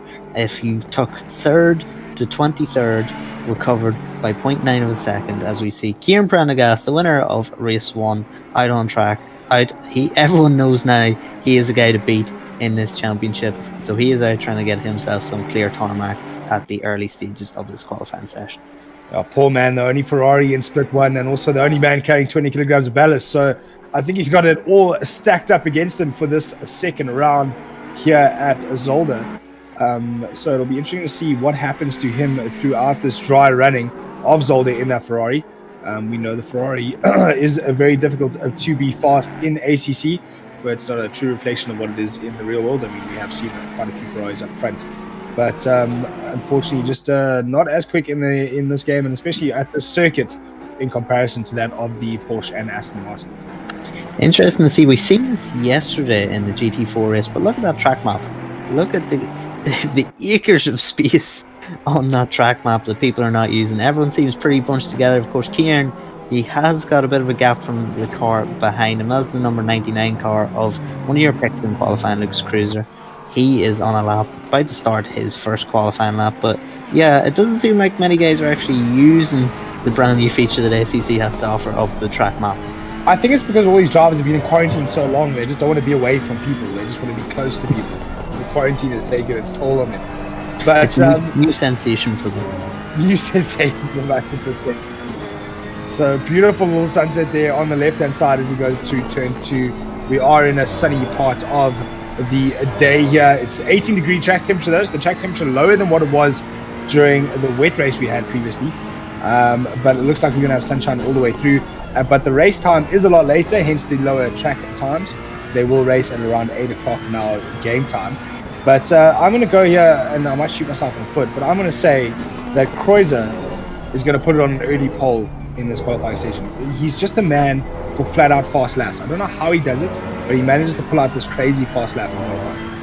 Be interesting to see how the pole man Macaulay in the wet, in that beautiful Lexus. My car just an SEC, so again, not biased, but I do have a lot of love for the Lexus. Fantastic in the wet. It'll be interesting to see how it does in the dry. My pick for this qualifying session is Penko. He's currently in 19th, but of course nobody has settled up.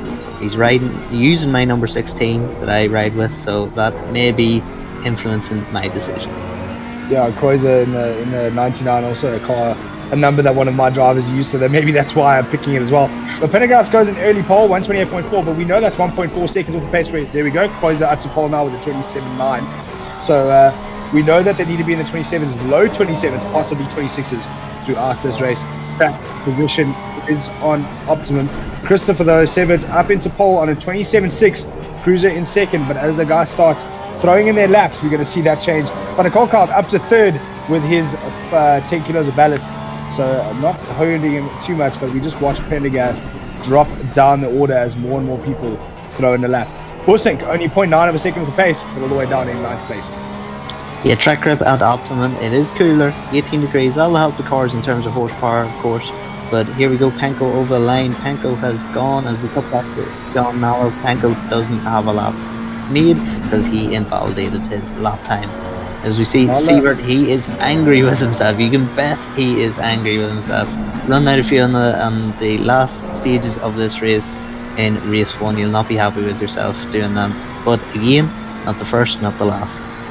We predicted that the weight wouldn't be that much of a problem on the circuit, but if you have a look there, take above 20, so it's all in order.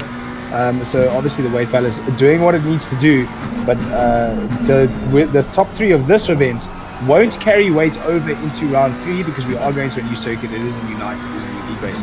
So it's only from race 1 to race 2 of the day that they carry the weight ballast. It doesn't carry on throughout the series or onto the next round. If it makes any sense to you, Connall, because it came out of my mouth, but I wasn't quite sure if I was making sense. It does, and we have next race of the championship we have at Mazzano. That is July 30th. day before my birthday. Hopefully I have an early birthday present with some fantastic racing. Then we are round 3 at the Hungaroring, August 13th. Then Brands Hatch, the beautiful Brands Hatch, August 27th. And then finally finishing off, I should say, the championship at Zandvoort, September 10th. All starting 8:30 European time, all live here on YouTube with the SimGrid YouTube channel. So we're seeing a bit of a Porsche Cup happen there, Connall. We got a Porsche in second, and all the way down to 7th is all Porsches. So Porsche everywhere. Well, it's a nightmare for Tim Truquet, I guess, seeing all these Porsches, because he was hammered by them in the first race. I think he had 4 in front of him, or 5 in front of him, and 5 behind him. So yeah, he'll not be happy seeing these guys up at the sharp end. But Christopher still in the Aston Martin leading the way. Yeah, he's in purple in the mid-second. So nice and cool conditions, very quick laps we should see here. The last time they raced was 2018 in the real world here at this circuit. This circuit, unfortunately, claiming the life of Gilles Villeneuve. So a circuit with a lot of history, but 2018 was the last time they raced here, and I think the fastest lap was a 1:28, and we've already smashed that. Panko is currently 4 tenths up, 2 tenths down, almost 3 tenths. So he could go to the pole position by a tenth of a second. We are going to see very fast lap times here. We already are seeing very fast lap times if you're me, because I can't get anywhere near the 27s. I think if I drop below 30, I'd do it backward. Panko currently 7 tenths up on this lap. He's going to go into a 26, I think. Or 7 tenths up on the previous one. Oh, he just loses a 27-1, but we have fired the first real shot of this qualifying session as we're on board with another Italian, Walter Rotondo. Fantastic name. As we see Panko 27-1, only a tenth and a bit off that illustrious 26 that he is aiming for. On board now with Rotondo, he goes over the line, 7 tenths off at the minute. He improves up to 3rd position, another 2 tenths. He's half a second off, and we've seen how close these times are. So for Panko to be 4 tenths up is phenomenal. And just like that, we think Panko's going to dominate this qualifying session, and in comes Chris Severt. He's currently 3 tenths up, almost 4 tenths up. This could take him to within a tenth of a second of Panko, or he could pip him depending on this last chicane. Severt going over the line in the number 3 Aston Martin. What is he going to do? He's taking a very tight line, and he's going to stop in the pit lane. He improves by 2 tenths. He improves in time, not in place. Still P2. Michael, just mic test there. Thank you, Michael. Right, so we are on board now with Kieran Prendergast down in 22nd place. Can you believe this man won the last race? Yes. He's currently down in 22nd place. That is unbelievable. How good was that defensive driving from to maintain that lead? And we know the Ferrari was going to struggle around here. We know the Porsches are the popular option. We know we've seen, disappointing though, I don't see many Mercedes out on track, if any. I'm sure Michael will be able to confirm that for me. We've got a lone Ferrari. There's no Mercedes out in the split. Disappointing for a track like Zolder. But of course, once you lock your car choice in at the start of the season, that is it. We've got a lone Ferrari, a lone Lamborghini, 2 McLarens, and you can see the dominant Porsches now taking over in these dry conditions. Unbelievable. We're just looking at, if you can see the split times here, you can see purple indicates that the driver was fastest in that sector.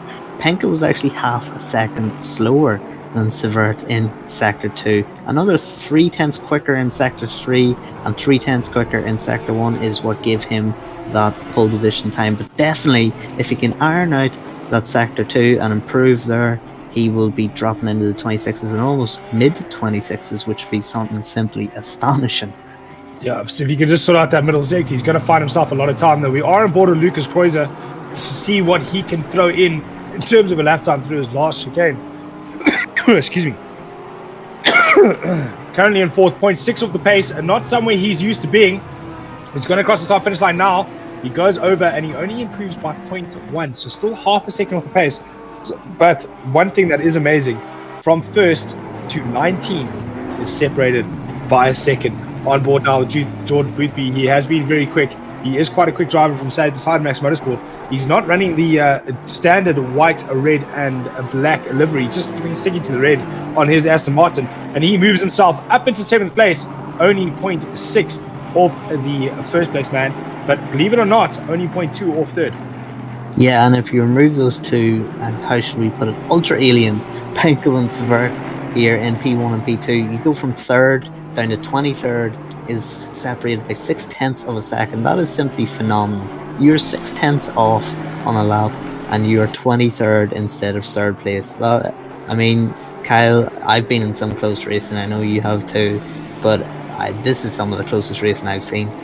This absolutely reminds me of a world final that I did in karting. I think the front two were 0.3 or 0.4 ahead of the rest of the group.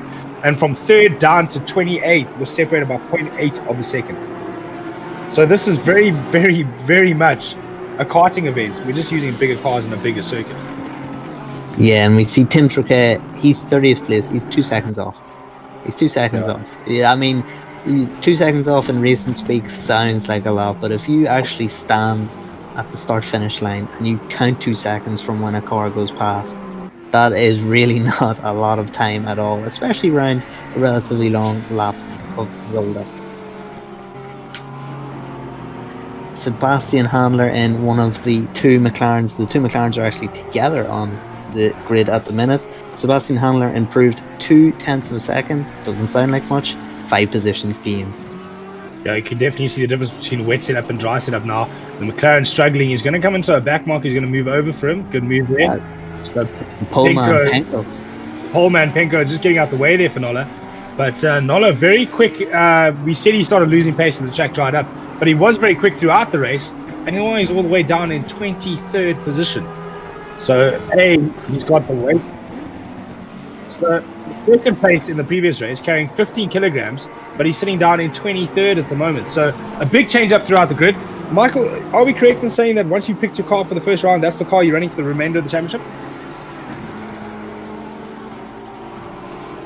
So that is probably why you've seen a lot of Porsches on the grid, because they are the most consistent throughout all the circuits. A lot of these cars are very up and very down throughout the different circuits. The Porsche is probably the most consistent throughout ACC. That and Audi, but it is incredibly hard to drive. Unless, which is what I figured out, you've gone onto CoachDave.com and bought yourself a setup pack for this car, because it does get a lot more drivable with that setup pack on it.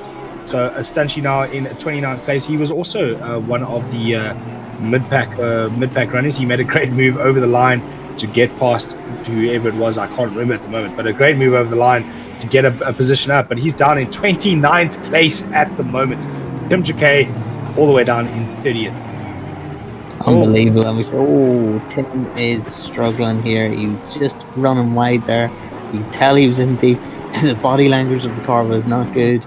As we see him cross the line to start, he will get 2 laps if he so desires. 1 minute 46 left on the clock. We have Penko still in pole position with a phenomenal time. Seaver in second, but interestingly enough, the gap has closed. Dondy now third, 0.3 of a second off. Yeah, Boothby still in 7th place. 21 cars within a second. Are we watching? What are we watching? What are we watching? This isn't G3. This is not G3. There's an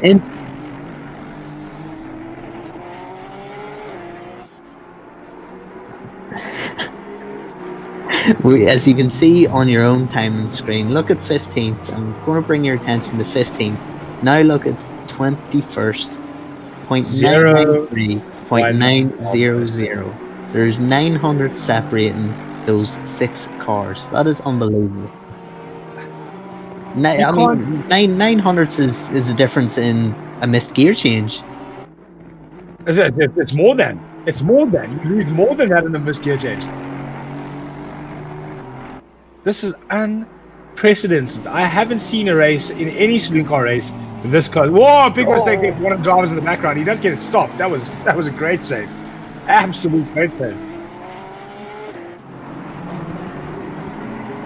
Well, he's got a driver in front of him. He's 2 tenths up. It's Seb Handler. He bombs a lap. But those 2 tenths would have given him almost 10 places. That's ridiculous. Go 2/10 faster, you go up 10 places. Absolutely insane. Boothby down to 9th now. He hasn't gone any quicker throughout this session. 1:27.8. If he did a 1:28.4 in the race, he would have been the quickest by almost a second. The previous race. Beavis now, he is 3/10 up currently. We're on board with him at the minute. He's 5/10 up. He's 5/10 up. That could actually put him into the top 3. This is unbelievable. I can't believe if I was racing, I raced myself in motorbike racing. You look at your pit board, you see that you're 5/10 off. You see your lap time, and then you see the gaps behind, and open-mouthed. Simply, here we go. Beavis over the line, 4/10. Coming into the final chicane now. He's the best lap time of a 28 flat. That was his last lap time. So he's lost a bit of time, but he's gained it back. He's back on the exit. He's going to use it over the line. He's coming over the line. What is he going to do? He's definitely going to improve. He goes up to 9th. Lost time on the exit there, but improved 2/10 of a second there into P9.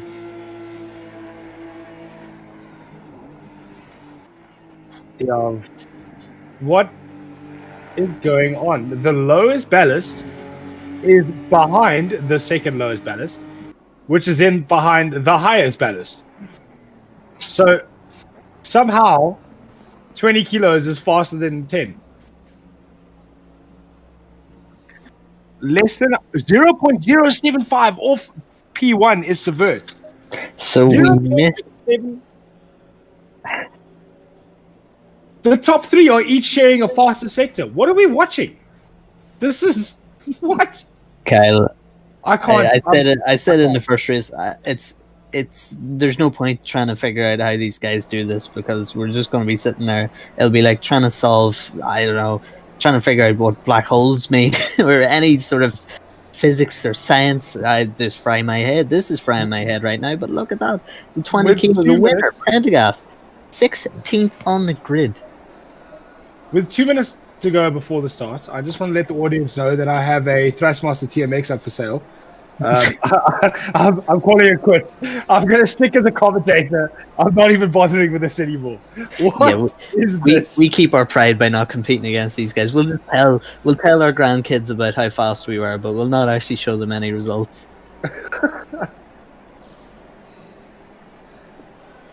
Unbelievable.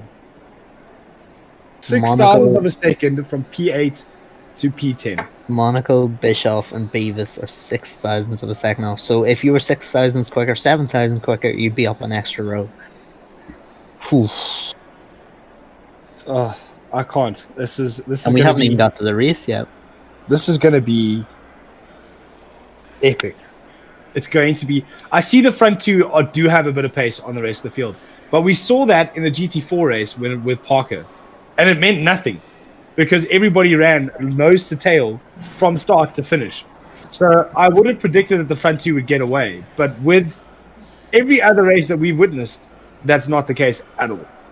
Parker was 8/10 up at the Hungaroring last time out, and involved in no incidents in the Hungaroring, no spins or anything as he was in Misano, and he was still unable to dethrone Ibrahimi for the win, and it was a 4-man battle for most of that. So yeah, qualifying not always showing the best of what people can do in the race. But Penko on pole, number 16 car.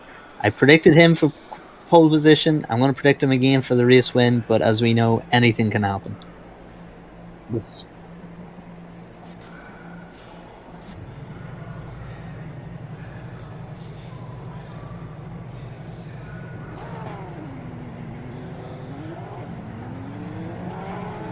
Getting a little bit more information from our pit guru, Michael Hamlet, telling us if we have a look at the temperature on your right-hand side, track is optimum, but the temperature has dropped down to 17 degrees. It was 26 degrees on a wet circuit yesterday.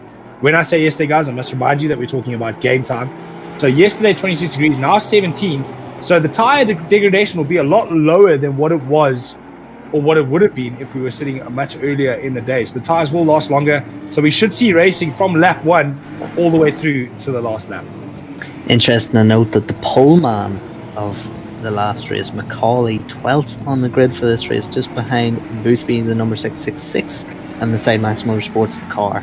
Tech 1 Racing, the Lexus, the factory Lexus, is the only Lexus out on the grid, so we'll see what he can do from 12th on the grid. Unbelievable. And he's probably only 0.3 off the pace, and he's down there in 12th. Our previous race winner, Prendergast, with 20 kilos of ballast, doing a good job there in the Ferrari to be in 16th place. But this is really going to mix up the championship after the first round, because you've got the current championship leader in 16, and just in front of him is race 1 quali pole sitter Probst. Or not pole, was he pole? I think he was second. Oh, he was pole. Connall? It was himself. No, he was Macaulay. I believe it was Macaulay. Macaulay wasn't pole. Probst wasn't second. He was the one that went for the dry tires. Macaulay went for the wets, I think it was. So Probst was on the front of the grid, and he is now only 1 place ahead of Prendergast. I must say, in my entire history of working with the sim grid, which has been, I think, five events now, that's the first time Michael Hamlet got something wrong. I'm going to write that down and use it against him. It's blackmail, because we know we're going to be wrong in the future way more than Michael is, so we're going to have to use that 1 time against him. 100%, that's why I've made a note. But now we go back to the front. It's Chris Sevett in 2nd place. We saw the pace he had in the last race. He's probably the only man to maintain his pace from race 1 to race 2, and he is there in 2nd place from R Motorsports, just behind that of Pinko. If we have a look at the top 10, it is a nightmare for the Aston Martin. He's the only one in the top 10. So this is the Porsche Cup event here all over again, with the Aston Martins making an invitational debut. We've got them side by side now through the last chicane. We're going to be getting ready for the green light. They're going to get into their boxes. 70 km an hour is the speed limit. Up to them to make sure they don't get a drive-through penalty, then don't speed here on the warm-up lap. Waiting for the green lights. You'll see them come into view now as our wonderful Helicam moves itself up. There are the red lights. We're waiting for them to go green. They are green, and we are racing. The Aston Martin pulled the handbrake as soon as the lights went green. He's moved his way down. He's dropped all the way down to 4th place. He's in a Porsche sandwich as they head through turn 1. A lot of movement and a lot of shaking throughout the field. That's big contact. That looked like the it's not. I thought it was the Pinko Porsche there for a second. Not Pinko. One of them involved was the Lexus of Macaulay. It'll be interesting to see which Porsche it was. But yeah, the lone Lexus, poleman of the first race, he is going to be way, way down here as we get into this tight chicane. There's people on the gravel. There's people on the gravel going now to turn 3. There's people making dive bombs here. A Porsche on another Porsche. That's got to be close. That's got to be close. Right. Contact Rotondo. Contact again. Rotondo exits stage right into the wall. Back onto the circuit. Huge crash. Massive crash. How we didn't end up with a 15-car pileup there, I have no idea. So we only lost 2 drivers. One of them was Boothby. Boothby makes contact again. It looked like Nolle he was making contact with. So in the wars there, Babin all the way off. It looked like there's another sideman car all the way off. It's Neil, and contact behind him with more cars getting taken out. I can barely contain myself, Kyle. This is absolutely unbelievable. I mean, it looks like there's going to be a huge gap here from mid-pack down to the guys who've been involved in accidents, because those were some huge hits. Where is Chris gone? Chris is down to 5th from putting the handbrake on the start. So Chris down to 5th. Beavis is all the way up to 8th. And it looks like Bianchi and Penko are 1st and 2nd at the moment. Where did Bianchi come from? Unbelievable. Bianchi, of course, 2nd place on the road in the first race. Got a penalty down to P4. He'll be looking to right some wrongs, but already Penko's opened up a 1.7 second lead after 1 lap. Everyone else involved in some battles. Penko's able to get that cleaner and just open up that gap. He'll be looking to do it some more as the race progresses. If we have a look behind this 808 there, it looks like it is a Beavis and Bischoff in a massive dice running right under each other's wings.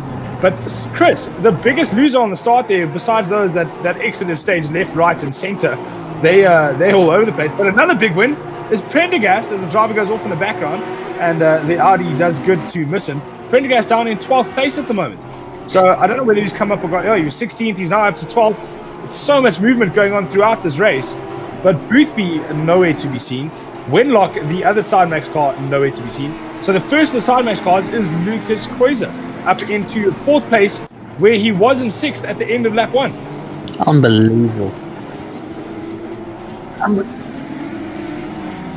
We're seeing Props, I believe that was making a pass on the inside of, was that Knoller? No, it might have been Prendergast, the current championship leader. Of course, championship standings are as they were in the results of the first Oh, race. big dive down the inside from Prendergast and Knoller, first and second in the championship at the minute, nose to tail, but it's for 12th and 13th.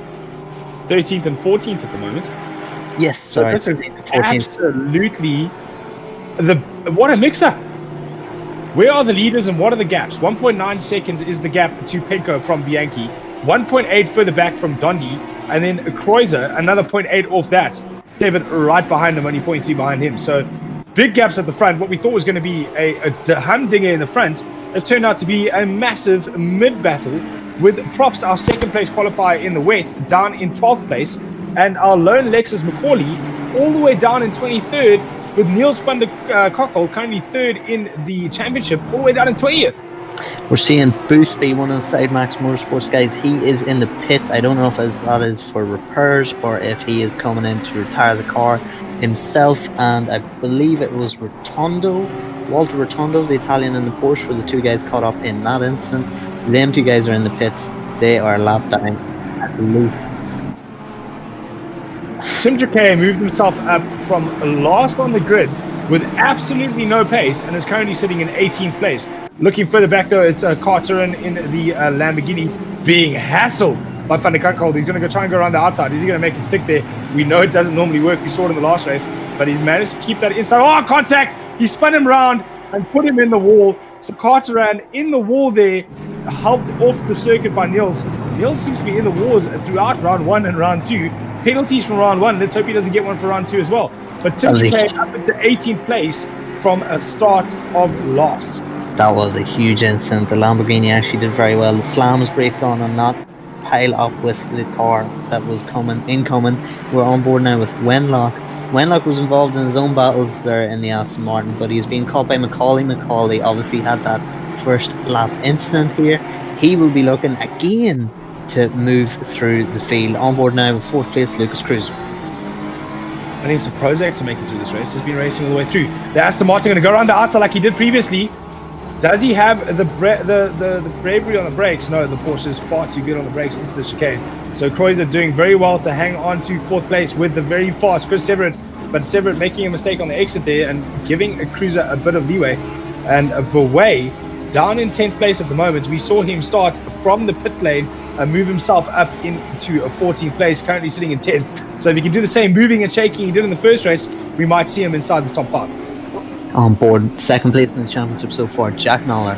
He was 4th over the line in race 1. Due to penalties, he actually finished in the classification as 2nd, but he's just behind championship leader Prendergast, the number 10, the Ferrari. But interesting to note as we cut back to this fantastic battle at the back of the pack, Stanshu being held, he's being chased by Dorcott and he's being held by Van der Kokalt.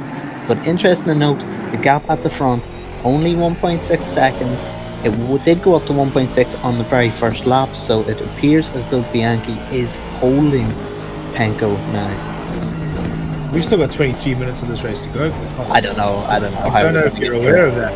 That's unbelievable. You can't cut anywhere on the circuit without seeing a dice. Great racing throughout the field, but this is definitely from the back of Niels. It doesn't look like he has the pace to move forward, but a man that is going to come under pressure now and have a traffic jam behind him will be Tim Jacquet. He's moved up into 18th place, but we know he's only got the pace to run in 30th from qualifying. So he's going to have a traffic jam of cars, and one of those cars behind him is the Lexus of Macaulay. Yeah, we're seeing Tim Jacquet was struggling. We've seen him qualifying all over the place. He did run right at the chicane on his fastest lap. He invalidated that lap time. On board now with the guy just holding on to the top 10. Gianni Monaco, the Italian, the number 808 Porsche, was sitting in 7th place. He's had an incident. He's now down to 10th. He's spun it, and I'm being told from trackside. On board now with Marco Bischoff, the German. He is chasing down 2nd place in the grid in race 1, Tim Probst in the lone Audi. 1.6 seconds from Probst then to Monaco.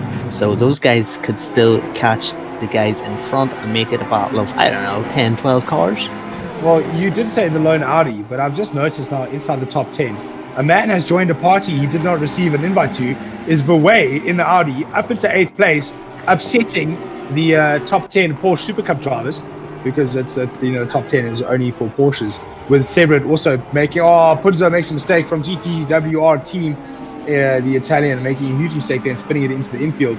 Nick Babin up into 15th place now in a Porsche, but the top 10 was a Porsche party, but 2 party crashes is Verwey and Chris Severin. Yeah, big credit to Verwey in the Audi. He is one of the other ones, of course. I missed him. I was probably expecting to see just all Porsches in the top 10. Sievert Verwey doing the job for the other manufacturers. Yeah, you would be forgiven for thinking that the top 10 would just be Porsches. In qualifying, the only car that made the top 10 that wasn't a Porsche was Chris. But Chris getting bombed on the start by those Porsches. Looked like he almost just dabbed the brake as he hit the gas in the start there. So maybe just hitting the wrong pedal, not hitting the loud pedal and hit the quiet pedal. But as we ride on board now with whose name will not be mentioned by me. I'll go Busink. I'll do it for you because so far, touch wood, I haven't cursed him yet. Elko being hounded now by Van der Cockal. It's only 0.3 of a second on a time screen. It looks a lot closer than that. So Van der Cockal has dropped back again, because he wasn't that far back when we last looked at him. I think he was further out. He was inside the top 20 when we last looked at him. He's now all the way down in 24th position. So Van der Cockal not having it all his own way. Niels currently, I think he's 3rd in the championship, but well down the order. How far do points go to here, Michael?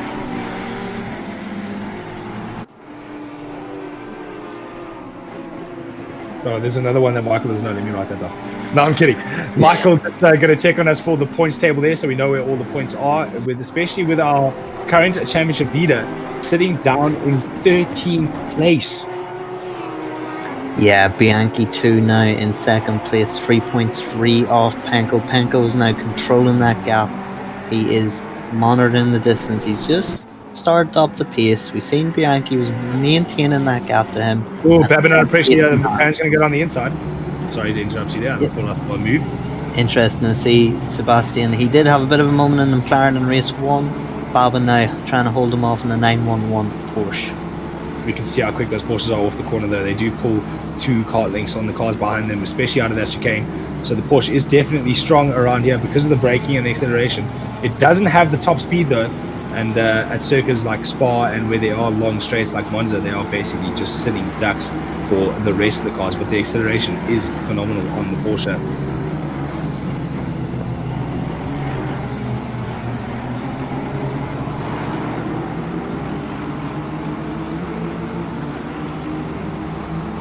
Sorry, Michael, just give me that. Sorry, guys. Michael, just give me that. So it's 70, 64.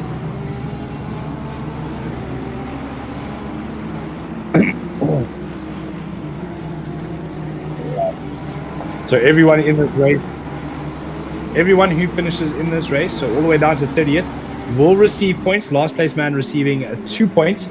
The winner receiving 70, 2nd place 64, and 3rd 59. So points available throughout the grid. So being down in 13th place isn't that bad of a thing for a championship leader, especially carrying 20 kilograms of ballast. So knowing that if you don't win at the next first round, you won't get that 20 kilos of ballast. So you can be a little bit higher up on those scoring more points than you. So very interesting to see how this is going to mix up at the different circuits. But Porsche being the most consistent car throughout all the circuits, I think we are going to see a lot more of the Porsche Cup race up in the front, just because of the sheer number of Porsches on this grid. Yeah, those championship points, very, very interesting. You have a bad result, you do not finish this race, you finish near the back of the grid, 70 points down. But on the other side, you can get 70 points for a race win, and it makes it very, very competitive till the end. As we see Lucas Cruiser just getting a little wide, almost into the gravel there. We see a much calmer approach for Van der Velde in 6th place. Lucas Cruiser and Christopher will be monitoring that gap to Van der Velde. It's 2.7 at the minute. It would be good to keep an eye on that and see, do we get a battle for a 4-man battle for P4 as we see Sievert on the gravel. He does like to use all of the track and then some, doesn't he?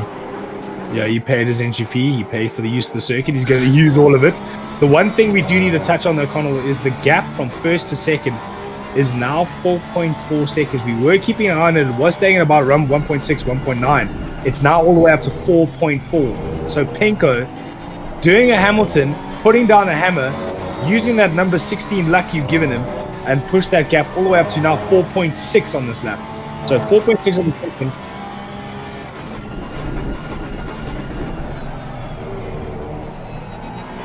So Penko currently lapping at a 27.6. Michael, the wealth of knowledge that you throw to us, it makes our job so much easier. Thank you for that. 27.6 was what he did now. His pole lap was only half a second faster. So how is, mistake there from the McLaren. Is that Nolla? It is with big damage as well. As yeah. we watch Lexus come past, that car's going to need to go to the pits, and badly. Second in the championship, don't forget Noller. He's going to have to go to the pits. He will be at the back of this grid. We've seen a 5-second penalty down there as we see the white flags are currently out. Stan Chu now with a 5-second penalty that will be given to him by race direction. Of course, if you weren't with us for the first race, 5-second penalties are given by race direction for incidents that were light, but to still warranted penalties. 10 seconds for moderate incidents, and a combination of the two multiple incidents will result in a 15-second penalty. We have a look at Rotundo now with that 15-second penalty, and that's probably for that first lap, a couple of incidents he was involved in. He was the catalyst to most of that. So Rotundo receiving 15-second penalties for all of the action he was involved in. So Rotundo made contact with Boothby, and Boothby had to DNF. So I think that was actually just for the one incident that he received 15 seconds. So a very harsh penalty, but I don't think undeserved for that first lap naughtiness, getting a little bit excited on the first lap. Am I right in saying Boothby of Sidemax Motorsports, or Motorworks, excuse me, he also DNF'd race 1, and Boothby is a front guy. He might have finished, we'll have to double check that, but he was very, very low down. So Boothby not having a great Zolder here. He is one of the sharper end guys in terms of pace. So really bad start to his championship. But again, 70 points on offer per race. So there's still a long way to go in this series. A man that is on the move is props though. He's moved himself up into 11th and looking to get himself into the top 10. As we look just ahead of him, it's Monaco and Cornachi. Whoa, big mistake from the Porsche behind. I don't know if that car actually is out on the second. No, it did. So Cornachi in front of Monaco. How close are these cars running together? The Porsche, I didn't know you were allowed to tow a trailer around this track. It's got a McLaren on the back of it. That is unbelievable how close these cars are running to each other, and almost making contact, but not just yet. So Sebastian Handler from Griffax Engineering right on the back of Babin as they head into the chicane here. Here we'll see the power of the Porsche brakes, but the speed of the McLaren in a straight line, just not a long enough straight for McLaren to get past the Porsche. He does carry a lot more mid-corner. His passing opportunity is coming up. Babin running a little bit onto the grass, ruining his exit. The McLaren goes round the outside to have the inside line into the chicane, but just doesn't have it on the brakes on the Porsche. These straights just aren't long enough for the McLaren to get into its own, come into its own and late. Yeah, and it's been monitoring the gaps now, 5 seconds from the leader to Bianchi. We'll see crossing the line because Dante had closed the gap to about 1.2 going over the line the previous lap. It is now 1.9, so Bianchi is really stepping up the pace here to try and stretch Dante. Lucas Cruiser and Christopher 2.2 away from Dante. So will we see Dante drop back into Cruiser's arms and make this a 3-man battle for the podium? Yeah, we're so used to seeing 3, 4, 5 cars battling out that we're actually only watching 2, and we're not excited as we used to be. So we've been a little bit spoiled for choice for the last 2 nights. So watching 2 cars battle for us is a little bit weird. But throughout this field, it's 2x2. It's Noah's Ark, because just behind them is a Tinko van der Velde, and it looks like a Beavis still having a go at each other. That started on the first lap and is still continuing. But that Aston Martin of Chris will be looking for the outside line again on the Porsche. He's close enough to have a dive down the inside now. Will Lucas go defensive? No, Chris thinks better of having the dive too early on. But it looks like they're catching the 2 in front of them quite quickly. If that is Dondi in front of him. Yeah, it seems as though Bianchi's made a mistake. It was 1.9 over the line. It's now only half a second. So Bianchi has made a mistake. I don't think Dondi would have caught him that quickly on his own. Bianchi has made a mistake. It is now a 2-man battle for P2, and these guys might be joining them very, very shortly.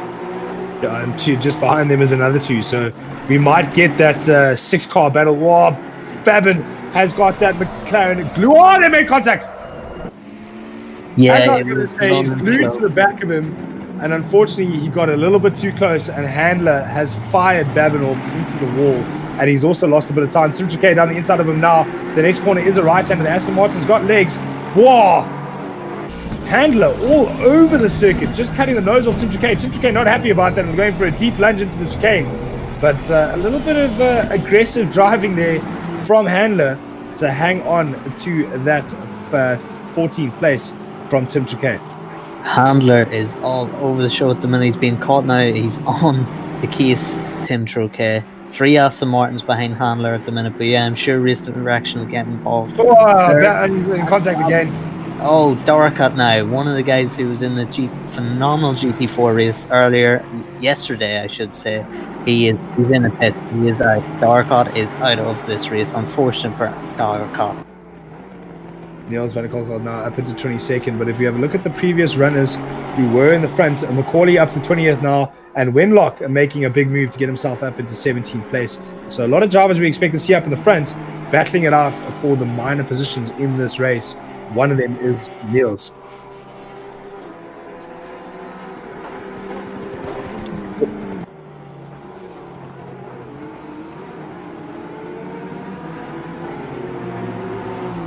So all these guys giving up a little bit too early in the race is just basically gifting points to those who had terrible first lap incidents.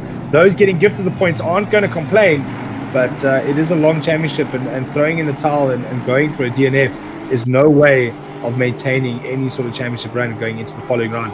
You may have a bad round here at Zolder, but there is another circuit straight after next week to redeem yourself. We've seen championships come down to 1 or 2 points, even half points in previous championships in real life. But look at this. We said we were spoiled in the past 3 races that we commentated on, 1 today, 2 yesterday. We might get spoiled again because Lucas Cruiser 1.2 seconds off Dondi. That gap is coming down drastically. 1.3 again to Bianchi. Bianchi has responded to the mistake he made, but Dondi is being caught by this gang. I tell you what, that is less than a second. 100% that is less than a second. Oh yeah, for sure. If there's one guy that I don't want behind me, not that I'd be able to hold him back for too long, but if I had the space, it would be Chris Sievert. He is all over the back of Lucas Cruiser. Yeah, Cruiser always just looks like he's cruising even under pressure, but Chris is putting loads of pressure on him. Dondi looks to be struggling badly because Cruiser has pulled that in from probably, it's down to 0.6 now. I was going to say it was over a second, it's now 0.6, so Dondi really struggling at the moment, and this is going to bring Cruiser, another mistake from Dondi. Cruiser's going to try and go the long way around into turn 1. So this is a battle for the podium. He's going to go around the outside into turn 1. Following him through is Chris Severett. They have to brake for turn 1. But it is... Dondi runs wide and almost takes out Cruiser. Chris is going to both of them. He's going to go around the outside of Dondi, and he's able to take both of them. Phenomenal racing move from Chris Severett there.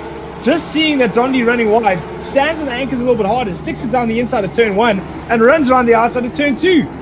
So Chris Severett getting his own back and running around the outside of a Porsche there. So he really is upsetting this Porsche party, putting his Aston Martin there in 3rd place. And those series of incidents has allowed, you can see them yourself, Van der Velde and Beavis, they're only 1.1 off Cruiser and Dondi. It looks like Severett does have a bit of pace. Now he'll be able to pull the trigger. We're going to see again a 4-man down the inside goes Cruiser. Again. Cruiser's gone down the inside. Wow, Cruiser's spun around. Van der Velde and Beavis is here. I said it was 1.1, but that was old news. That was about 2 corners ago. And in this down the inside now, got Tinko. He's bailed out of it, but that was a move that was on there because Dondi can't get that car stopped. Oh, I can't watch. Dondi was 3rd. He was half a second off 2nd only 2 laps ago, and now look, he could be down to 7th. There must be damage on that car because he really is struggling. Contact again. Dondi and down the inside now goes Beavis. So Beavis, Dondi making contact with another driver, and Beavis just made up a place. He's going to go around the outside of turn 1. Is he going to make a stick? Let's not have a repeat. Dondi's going to go wide. Oh, what a cutback! What a cutback from Beavis. And Paul Van der Velde now has to go the long way around turn 3. Dondi went wide. Dondi has really made a mistake here of both groups that have passed him here. Dundee must have damage. He is not this slow. He's done a 33 on his last lap. There's more He's contact. still around there. They're More still side by contact. side. And then here comes Audi. Verway's Verway's coming down the up. inside. This is unbelievable. I'm so Verway's going to go around the long way around Van der Velde. He's going to make, there's contact. No. That's just Verway taken out by Van der Velde. Yeah, Verway cut in. So Verway turned across the front of Van der Velde. He wasn't there to go around the outside.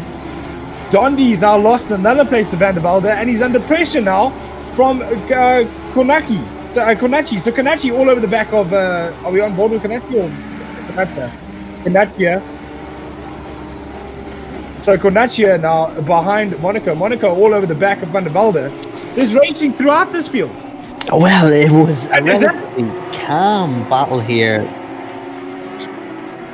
He wasn't third. He wasn't third. He's now 8th. He must have had damage. He was only half a second off Bianchi after Bianchi made that mistake, and then suddenly dropped the 1.5 off. And now look at him. He's going to lose another place to Monaco. And there's 2 guys behind him. Is that Props and Bischoff now? And is that Verway back in it? Who's in the Audi? So Props back in it. He's moved himself up into the top 10. And Dondi just giving up now. He's moving out to the outside and letting all these cars go through. So I wonder if Dondi maybe has a puncture or something thereof. Has Dondi underfueled? Is he on the safety mode in terms of fuel? Because it doesn't look to be, aesthetically anyway, there doesn't look to be any damage. You'd see damage if it was all over the place though. The car is all over the place. You can't stop it, you can't turn it. So he really is struggling. Oh, there, as I said again, he's gone wide. There's something wrong with Dondi. But Props. Dondi almost didn't stop there. So Props up to 8th, but Dondi's not stopping that car. He almost ran into the back of all 3 of them there. So Dondi really struggling to get that car stopped. I don't know if it's on the brakes now again. You see again, he can't get that car stopped. So there's obviously a problem with that car and getting it stopped. So a mechanical issue there for Dondi. He was in 3rd. He's dropped all the way down to 11th. He just cannot get that car on the anchors and get it stopped. Watch him into the chicane now again. He's able to keep it on the black stuff, but he does run wide. But Lucas Kreuzer all on his own in 4th. And Chris up in 3rd, almost 0.3 of a second ahead of Kreuzer. So Kreuzer not letting him go. Beavis up to promote himself up to 5th ahead of Van der Velde. Monaco in 7th. The Props in 8th. So Verway and Prendergast are going to get round the outside of Dondi, who just almost contact there. Prendergast is going to stay on the bumper. Prendergast, don't do that, my mates. Don't do that, and don't go around the outside. Down the inside goes Prendergast, and he makes the move stick on Dondi. But Verway now moves himself up into 11th place. He was in 8th. He's moved himself back up into 8th after contact with Van der Velde. I don't think there was anyone to blame there besides Verway turning in a little bit too hard, too early. Penko. So Penko now only 0.4 of a second ahead of Bianchi. I cannot. What is going on? I mean, we see Dondi now with a drive-through. We did expect that with the amount of times he's exceeding track limits. But let's look at this. Penko had a 10-second lead on the last lap. What has he done? It had to have been a spin or something. He's come across the line. He's done a 1:38, so he's lost that 10-second lead that he had. Penko has made a mistake. Has that fried his tires? If he spun, will his tires be melted? There's only 3 minutes to go. This is unbelievable stuff. If there's anybody, a journalist or anybody doing live text commentary of this race, their fingers would be bleeding with what they were typing, because there's just so much action in this race. Yeah. So Dondi has quit this event. He's had a bit of a, I don't want to call it what Michael called it, but a bit of a disappointing day. So he's decided to call it a day and head back to the motorhome early after receiving a drive-through for exceeding track limits. We saw him running all over the circuit with no brakes. So unfortunately, from 3rd down to 30th. But having a look at this, Bianchi is still staying within touch of Penko. We know Penko's got the pace to just run away, but Bianchi just staying in touch there with 2 minutes left to go. Let's hope that Pinko doesn't make a mistake again. But Pinko, 10-second lead, now down to 0.5 of a second. Phenomenal stuff, and it really hasn't gapped him. He hasn't gapped him as we cut back to Owen Wenlock now in the Side Max Motorworks car in the Aston Martin. He is fighting with Joe McCauley. Joe McCauley, obviously, if you've been watching the whole race, had that first corner incident. He is now making his way through the field, currently 17th, now fighting Owen Wenlock for that 16th position. Other penalties being handed out. Sebastian Handler, no surprise after his madness, we shall say, he has a 10-second penalty. Stashu is we just cut away from a move that it looked like McCauley was going to make on Handler there. On Wenlock. He's down the inside through the chicane. He's going to try to go around the long way. He's going to go for the cutback. The Aston Martin wise to it. No, the Lexus stays on the inside. He's got the inside now for turn 1. Are we going to see Wenlock try and go around the outside of the Lexus? Lexus squeezing him over to the outside of the track, so he gets a good run through turn 1. He's earlier on the brakes than the Aston Martin. The Aston Martin staying wide around the outside. He's got the inside now for the next corner. So these two are going to go side by side through turn 2. McCauley running a deeper, wider line, and he's going to go around the outside again through turn 3. Will they do it again through turn 4? No. McCauley pulls back into the bumper of Wenlock through the next corner now. The next hard braking point is the chicane, but it looks like McCauley's thought better of it and decided to survive the last lap of this race. 44 seconds left to go. I think this is the last lap. So it looks like Wenlock and McCauley will go to the end of this, but it's Konachia, and it looks like, who is that? Briscoe having a race of their own. He's going to try to go around the long way around on Konachia. Is he going to get it done?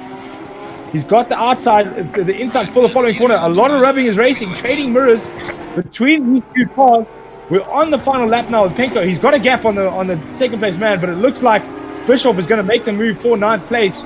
And props, I cannot believe it's into 8th. But it looks like the Italian driver there not giving up on Bischoff as they head into turn 1. Is he going to stick it down the inside? Late lunge? Not close enough just yet. So Marco holding off for that 9th place. More racing throughout the field. It's Wenlock again. Same move, but the Lexus on a different side of the circuit. Let's see if it's going to be... mistake from McCauley over the curb. That would be great to see those two go side by side again through the last 2 corners. Bischoff and Marco holding off Konachia. Konachia's gone. No! He spun it. Don't turn back into traffic. Unfortunately, he's just going to keep dropping down.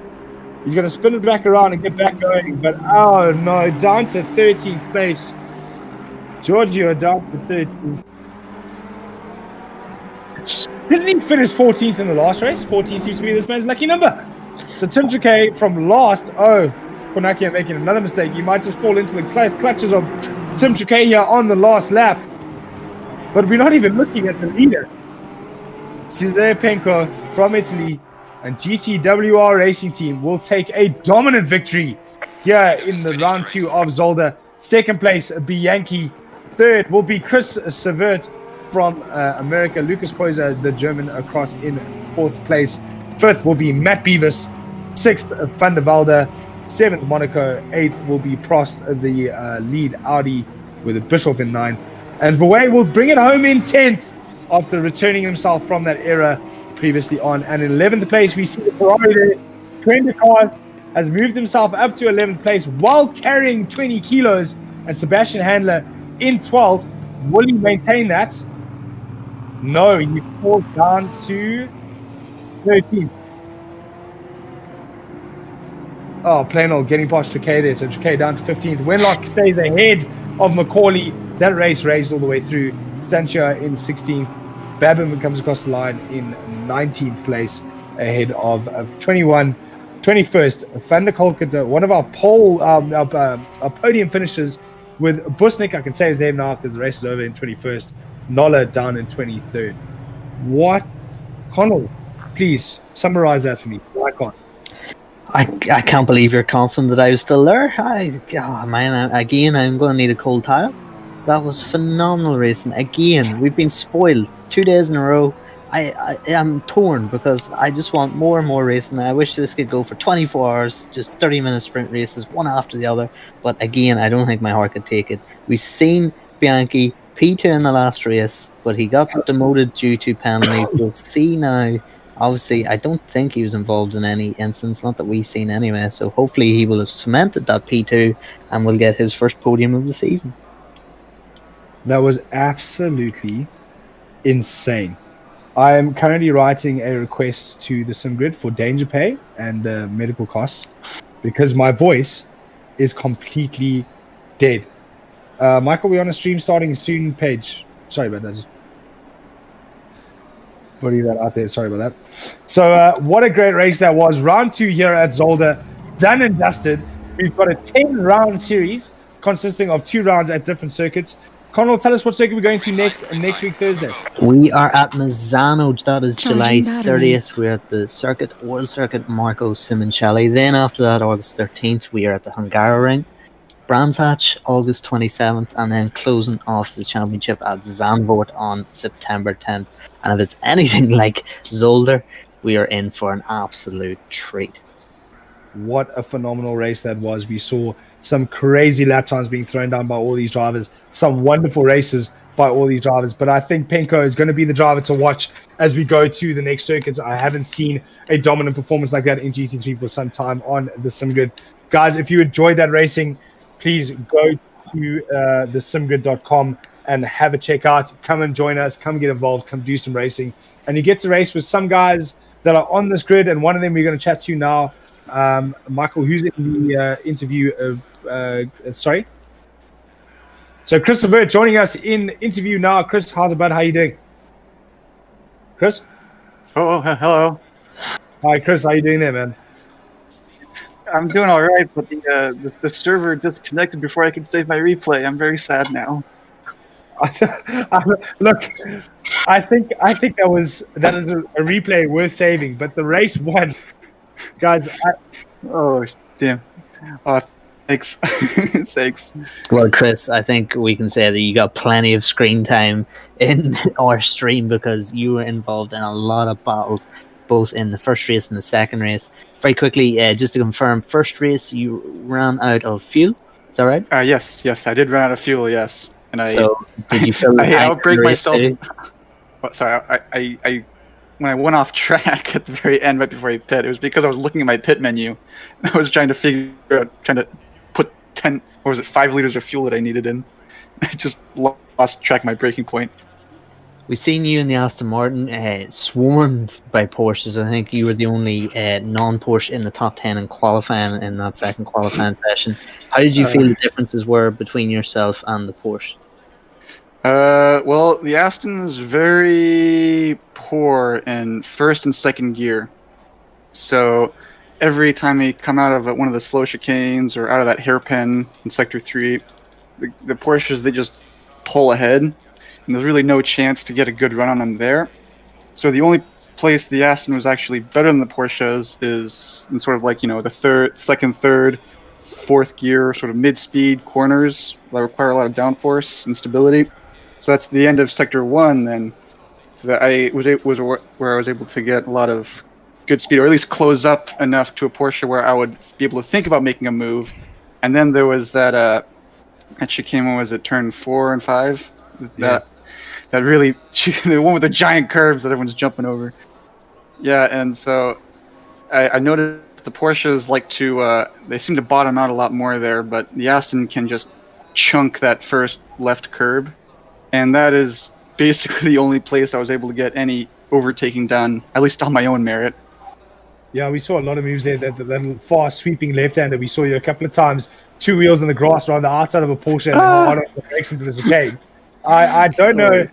A couple of times we were holding our breath or going, I can't believe the cojones of this man to make those moves stick. But some great racing from you and some very consistent racing from you at the in the front most of the time there and having a lot of pace. But the decision to go to slicks, I think it was, that you chose to go through in the start of the first race. Yeah. Did you feel that was a bit touch and go, or I knew it was slicks with the right tire, because the weather forecast in game showed that it was just tiny drizzle, and then 30 minutes from now it was going to be totally dry. So slicks were the way to go, but the real trick was just getting the pressures right so that you didn't cut the tires up and destroyed them on the curbs while it was still like kind of moist out. So jack up the pressures a lot. It meant that at the end of the race, my pressures were at like 29 or something. But I think I think I did it just right. I got a little bit lucky. No, I think there was a lot of luck and a lot of great driving skill there from you. Phenomenal to watch. So congratulations on that, and congratulations on a great race. I think you're going to come out of this championship quite high up at the moment. So well done to you. Well, thank you guys. Our absolute pleasure. Yeah, looking forward to the rest of the season too. Yeah. Yeah, I think it's going to be great. Look, if you guys keep racing like this for the rest of the season, I am going to the sim grid with danger pay and medical bill. I'm going to lose. We're going to lose it. Connall and I are going to lose our voices. It's a definite. Yeah, it's unfair what you guys are trying to do to us. I know you're only doing that sort of racing just to make us give ourselves heart attacks, but very vindictive of you. But no, in all seriousness, if the racing is like it was at Zolder here, we're in for 5 rounds of an absolute fantastic championship. Too right. I've got 3 more interviewers ready for you. So Michael got some more interviews. He's been running around the pits, grabbing them all up. They all want to get onto their beers, but we want to get them into an interview. So, Michael, who have you got for us now? I've got a few drivers for you. I'll bring them all in. We've got Probst, we've got Kieran Prendergast, Jack Noller, and Cesare Penco. I'll bring them all in. We'll have a little gathering, shall we? Let's have a gathering of all our drivers. I've got Probst and Penco. Who else is with us? Noller. Hello. Hello, guys. Hello. How are you guys? Good. Yeah, that's good. We were talking about this amazing race you had. Very hyped. I must tell you, I must congratulate all of you. It was absolutely brilliant to watch. Prendergast, you were the winner of Heat 1. Yeah. Or Race 1. The Ferrari, very good in the wet, not so good in the dry. We saw the pace that you had in the second heat. How did you manage to, during the race, cut your Ferrari in half and make it twice as wide as it was to maintain that speed with the pace that you had? That was probably some of the most spectacular defensive driving I've seen without it looking like you were driving defensively. Great race from you, but it must have been an absolute nerve-wracking first race. Yeah, it was really nerve-wracking, to be fair. And in all honesty, I don't think, personally, the Ferrari is probably the best in the wet. Actually, I started on tyres that I knew were going to be sort of, okay for damp conditions. And obviously, as the track started to dry up, it meant sort of, the tyre pressures going up in heat, and the drivers behind that sort of set their tyre pressures a bit more better than me, should I say, ended up catching up to me, and that's when I sort of had to put the defensive moves on. But it was some of the greatest defensive driving I've seen for a long time. But while we're talking about being fast in certain areas and fast in others, we're currently stripping Penco's car down to the lights because that man, Penco, but where did you find that pace for the second heat? Well, the pace was there even in race 1, but I couldn't show it because I had a contact in turn 2, so then the race was really hard and a lot of contacts, and race 1 is one to forget, but race 2 I just showed what I could do. Maybe the only bad thing is when I spun, I did a 360 with 12 seconds away in front of Bianchi, and but hopefully I had that advantage, so for the result it hasn't changed anything. Well, we'll say you didn't have a spin. We'll say you did an early donut in celebration. How does that sound? Yeah, I anticipated it. Yeah, and of course, one of our only 2 McLaren drivers in this race, Mr. Noller. Are you there? I'm here. Yeah, well, how did you find the McLaren around Zolder? Of course, we know that it struggles on braking performance, but you made your own fair amount of passes, so you're maybe putting that rumour to bed. How did you feel at Zolder?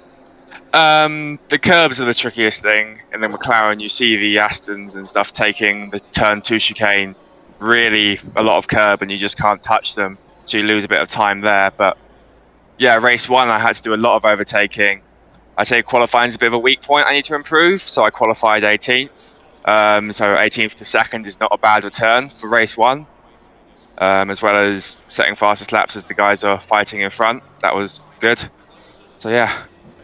I'm going to ask you a rather difficult question there, Nola. What happened? Because we saw some of what happened from the background on over the start finish line with Niels. But from your perspective, what actually happened?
Into the next round? No, that was a really interesting race. I ended up really doing bad work on the qualify. I couldn't do a lap, and was quite disappointed by this. Especially that we all know that it's really hard to overtake on Zolder, and I was really trying to be at least top 10, maybe from the race. And no, the race, I think that was really nice from the other drivers. And well, I'm quite new again on the platform, so I'm trying to discover how much I can push the car. Trying to know how much damage I can have on the car without trying to losing pressure on my tires. But yeah, it's I'm gonna try to work much more on Misano, which is the next round. I'm hoping maybe the Audi is not too bad there, and yeah, we try the best on the next one. Getting a better setup as well, and yeah, that's all. Otherwise, well done to everybody. That was a really nice event, and I would like to thank everybody for that. Yeah, I mean, you say that you're new to the platform, but I don't think anyone could tell because that split one was ferocious. Going forward to Misano, have you done any laps around there yourself yet? Do you understand the track? Do you know the track? And have you driven the Audi around there? Yeah, I did some tests on. Actually, I did some tests before the championship. I test the Audi only on Misano, and I think it's quite a good combo. I don't know really. I think it's a quite good combo. We'll see, but I think it's quite a medium speed racetrack, kind of Spa-Francorchamps, and I think it's gonna be something good for the Audi. So we'll see. Hopefully, I will be able to produce a good setup, and that's it. Well, if it is anything like the Misano race of the GT4s, it will be an absolute barn burner. But if you're struggling for a setup, maybe you run the default aggressive setup. You could try the CoachDaveAcademy.com setups and see how you get on around Misano. But going forward, I mean, it's a 5-round championship. All you guys, I think, are still relatively in contention because it was quite mixed results. Penko win the race 2. how do you feel going forward into Misano? I don't think we still have Panko. Do we have Mr. Prendergast? Yeah, here I Yeah, am. well, that's the same Yeah, question to sorry. you. You're the race one winner. How do you feel going into Misano? You're using a Ferrari, so, Italian car, Italian track. Pressure's maybe a bit on you. Well, I don't know what to expect. I did just a couple of laps there, so I don't know what to expect. On the paper, I would say that it won't be the ideal track for Porsche with all that high speed turns. The Porsche is really tough to manage in medium high speed turns. The rear is you have a lot of snap or steer in turning, exiting from the corner. It is quite hard to set it as you want, but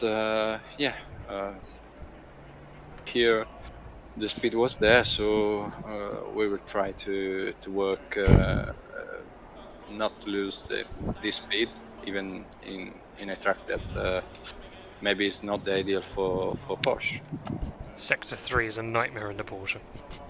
Yeah, as we all know, Porsche, very strong car. We've seen that in Zolder, but of course, very difficult to drive. Probably the most difficult to drive out of all of them. Hard to get them just at that perfect narrow operating window, albeit. Guys, thank you very much for your time. Really appreciate it, and thank you very much for that racing, because that was phenomenal. Thank you. Thank you very much. See you, Masano. Yeah, thank you guys. See you round 2. Right, guys. So that brings to a close our broadcast of the Pro Sprint Cup, brought to you by the SimGrid and the Coach Dave Academy. If you want to get involved with some Assetto Corsa competition racing, some of the best Assetto Corsa competition racing, go check out simgrid.com. There are 5 splits available in this championship. There is still more championships to come, and there will continue to be more championships to come. If you are on a Assetto Corsa competition and worried about finding some pace, go check out thecoachdaveacademy.com for some pointers and quite a few setups on the majority, if not all, the GT3 cars in Assetto Corsa competition. I must take this opportunity to thank my co-commentator, Connall. What a great job you did again, mate, and it was an absolute pleasure having you with me. And again, thanking the production team involved in the SimGrid. Once again, one of the most professional broadcasts I've been involved with. From me, that's thank you very much and good night. I'm sure Connall will have a few words before we end off our stream. Yeah, of course, guys. Just echoing what Kyle said. Phenomenal racing. We really are treated. Sometimes you get racing where you have to provide a lot of filler, maybe notes that you've taken on previously. There was no filler there. It was just commentating on what we've seen on the screen. So thank you very much to the guys driving. Thank you very much to the production team. Hopefully we see you again 2 weeks' time from today, 8:30 European time. We are at Misano, July 30th. See you guys.